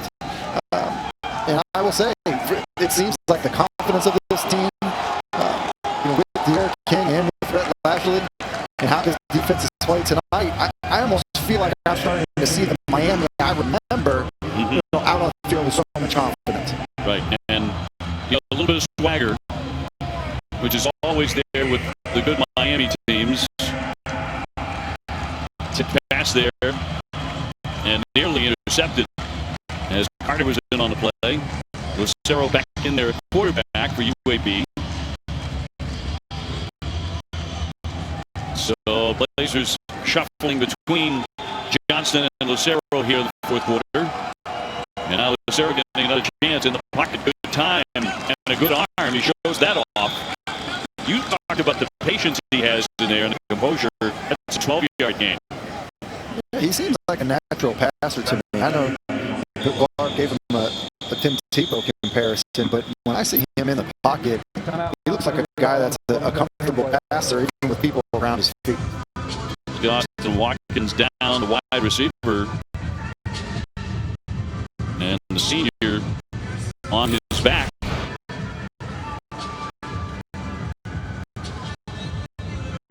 Watson just running the in cut.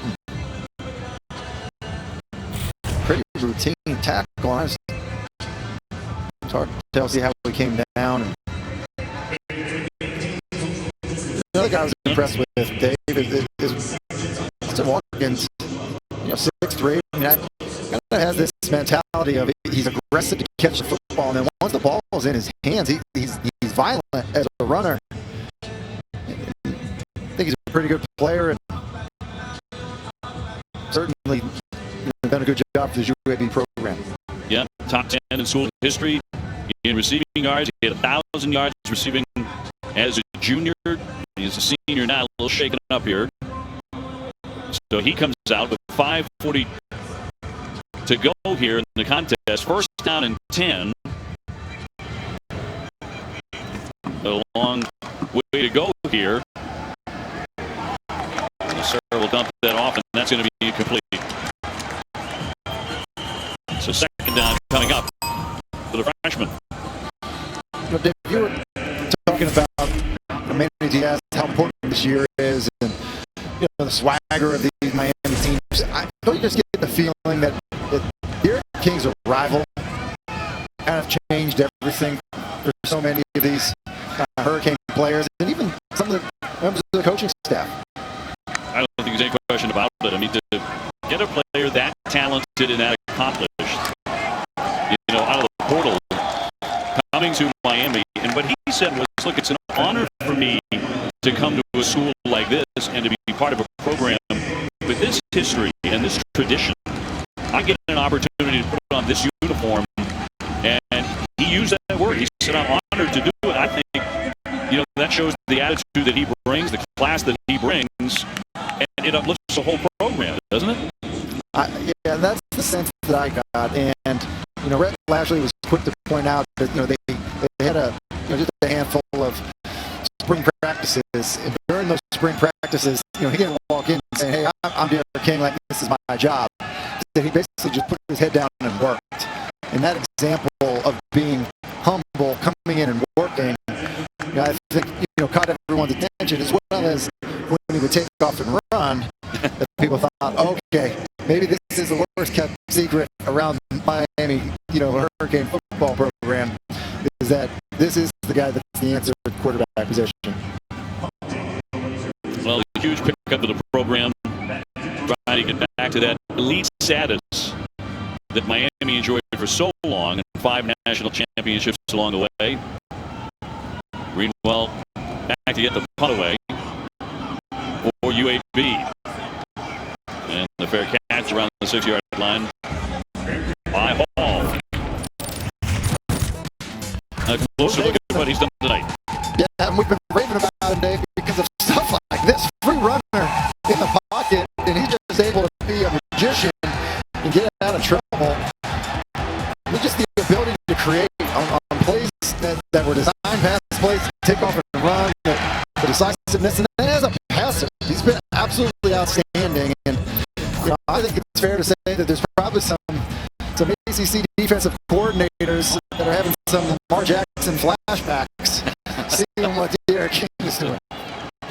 That's some high anxiety. Miami offensively, 468 yards and counting tonight.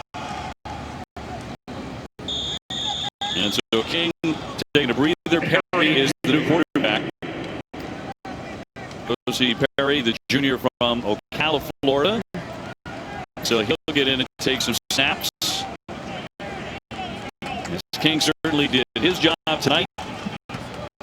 2nd down and 9 in the opener for Miami. Trying to go to 1-0.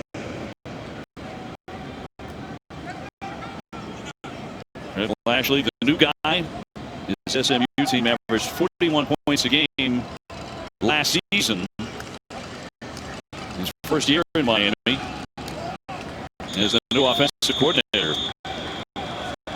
Now, when you size up just how effective the up-tempo was tonight, and that pedal to the metal style, obviously up 31-14, and a timeout here, but what grade do you give it? It's the first performance of the year. Yeah, considering that Rhett Lashley said that there will be growing pains because of the abbreviated training camp or in the abbreviated spring, that it wouldn't be clicking on all cylinders. There's going to be some coaching that needed to be done, some repetition that needed to be done by various positions. But I think having a quarterback that's familiar with an up-tempo system, I think really helped tonight, Dave. I was impressed with the pace that they were operating at and the way that everyone seemed to be okay with it. I know Katie had the report on the sideline about the receivers coach getting on the receivers about looking over the sideline, but typically the offensive line, those guys need to be told to move, but they were up ready to go, and I was impressed. I was really, really impressed for the first time out.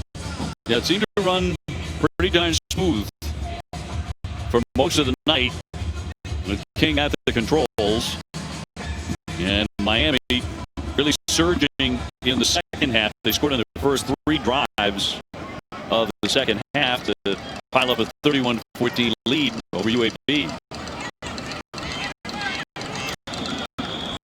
And a handoff here to Robert Burns, getting a couple of carries pretty late in the contest. And a flag down. A 2-yard pickup on play, but a flag. After the play, unsportsmanlike conduct. Number 23, defense. 15-yard penalty. Automatic first down. That is number 23's first unsportsmanlike of the game.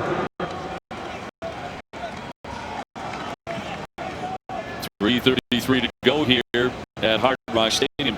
One of the things we mentioned tonight was at the very beginning of tonight's game, you could hear genuine crowd noise, and that's still so unusual watching a sporting event these days. I mean, actual fans in the stands. There are 13,000 people allowed into Hard Rock Stadium, but there's none of the fake noise. That one is broken up, and the pass intended for Reading, but incomplete. And the two schools, the representatives from the two schools got together before kickoff and talked about did they want the sound to be piped in, cheering fans to add on top of the 13,000, and they could not agree on a particular level how they wanted to do it. So they just went with the 13,000 who are in attendance and socially distanced tonight. Yeah, and I Back to will throw say, to the flat. a lot of people ask about what would it be like to play in a stadium with no fans, and oftentimes, your energy is generated by your players and your sideline and their passion to play.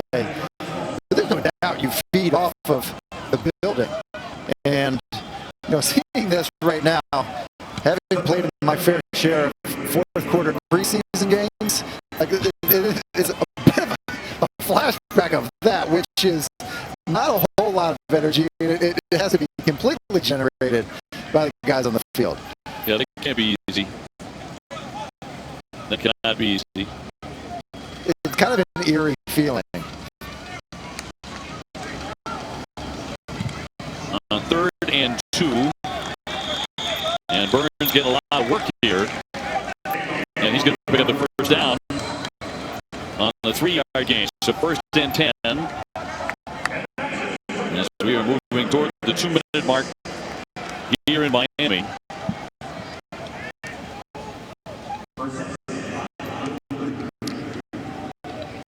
Dave, you mentioned pace and how effective and helpful it is.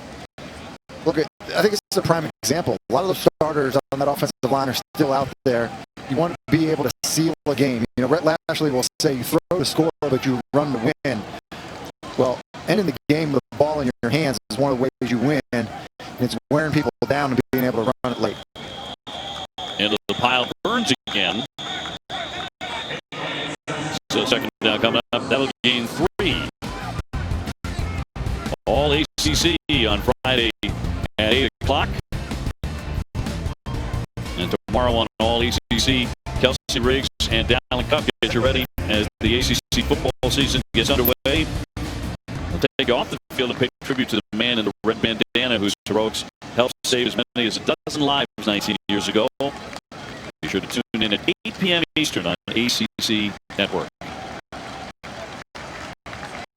Miami 489 yards of offense tonight, 340 rushing. And Perry to keep that, trying to dart outside as he steps out of bounds. So under a minute to go. And the Hurricanes about to move to 1-0 and drop UAB to 1-1. Manny Diaz in his 2nd year with a brand new quarterback, and that has worked out very, very well in the season opener. They will travel to Louisville for the next game. And they will get Clemson. They go to Clemson on the 10th of October. 3rd down and 2, and a swing pass complete. Got that out to Marshall Few for the gain. He picks up 5 yards.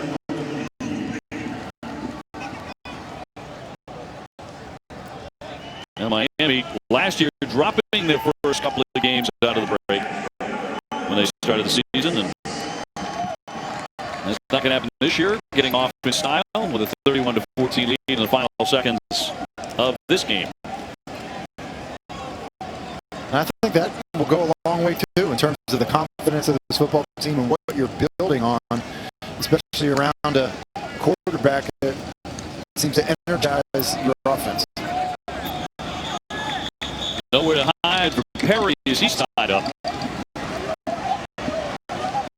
What will be the final play of this game? So Manny Diaz in Miami to celebrate a victory tonight in their home stadium, Hard Rock Stadium in Miami Gardens. The final score 31-14, knocking off UAB.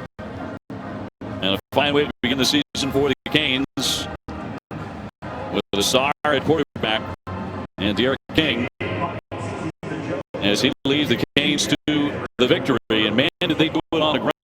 McKing with a touchdown run and pass now in 16 consecutive games, both the run and a pass for a touchdown. That is a record. 16 consecutive games he adds to that tonight. So quite impressive. Really impressive when you think about it. When you're breaking a Tim Tebow, college record, obviously, there's a lot of production that's been built in there. And I would think that Derek King got a chance to continue to extend that record with the way that this offense is operating, the way that they're calling plays, and quite honestly, the way that they're going to use Derek King. Miami with 337 rushing yards. So give a lot of credit to their offensive line as well. So almost 500 total yards for the Canes in this victory. So one would have to say that their new offense, that up-tempo style, that super fast style, is off to a really quick start. It is, and it's buy-in, and I think that's one of the things that Brett Lashley talked about, is he wanted buy-in to prove that it would be successful. You can hear the coaches saying it, but if you tell them, hey, look, this will work, this will help us run the football. A little zone read here to Cameron Harris on 4th and 1. He's able to pop loose. And then down in the red zone, letting the quarterback just take off and run. Be decisive. Suck to take off into the end zone. And down in time, going back to that powerful back Cameron Harris. Muscle his way in. And I think you see runs like this. When these guys will watch this stuff on film, they will be encouraged by it, and they will continue, I think, to end up building on it. Well, how about this? 78 offensive plays run by Miami. They didn't turn the ball over once. So there are a lot of numbers that they can, feast on after a victory like this against a really fine opponent that is going to be tough for anybody to beat the rest of the way. And UAB, and they have their own outstanding tradition. And Miami wins it. 31-14. Let's go back to Katie George with Manny Diaz. Manny, first game out, there's sure to be some rust, a few mistakes here and there. What are your overall thoughts on the way that your team performed tonight? On the way we competed. That's a tough UAB team. To put 337 rushing yards, almost 500 yards of offense, no one does that to them. So really proud of our guys, proud of our offensive line. I thought defensively, for the majority of the night, I thought we were really outstanding. Getting the ball back to our offense, giving a chance to kind of get the rhythm, get going. We didn't finish the game yet, great. We had to learn how to play better in the fourth quarter with a lead. But overall, a win, we're very proud of our guys. Speaking of all those yards of offense, how effective do you think the up-tempo pace of the offense was tonight? You can see it in this humidity. It's starting to wear down on our position. We think we should have more depth than people that we play, and you start seeing when we're leaning on those guys. And I think that explains a lot of the rushing yards. For Derek personally, the way he carries himself on the field, the way that he plays the game, can you feel that he instills confidence in the players around him? They love him, and whether that's him diving in for the touchdown or him on Cam Harris breaking and running, Derek leads and throws a block. I mean, that's the leader that everyone wants to follow. Thanks for the time. Congratulations. Thank you.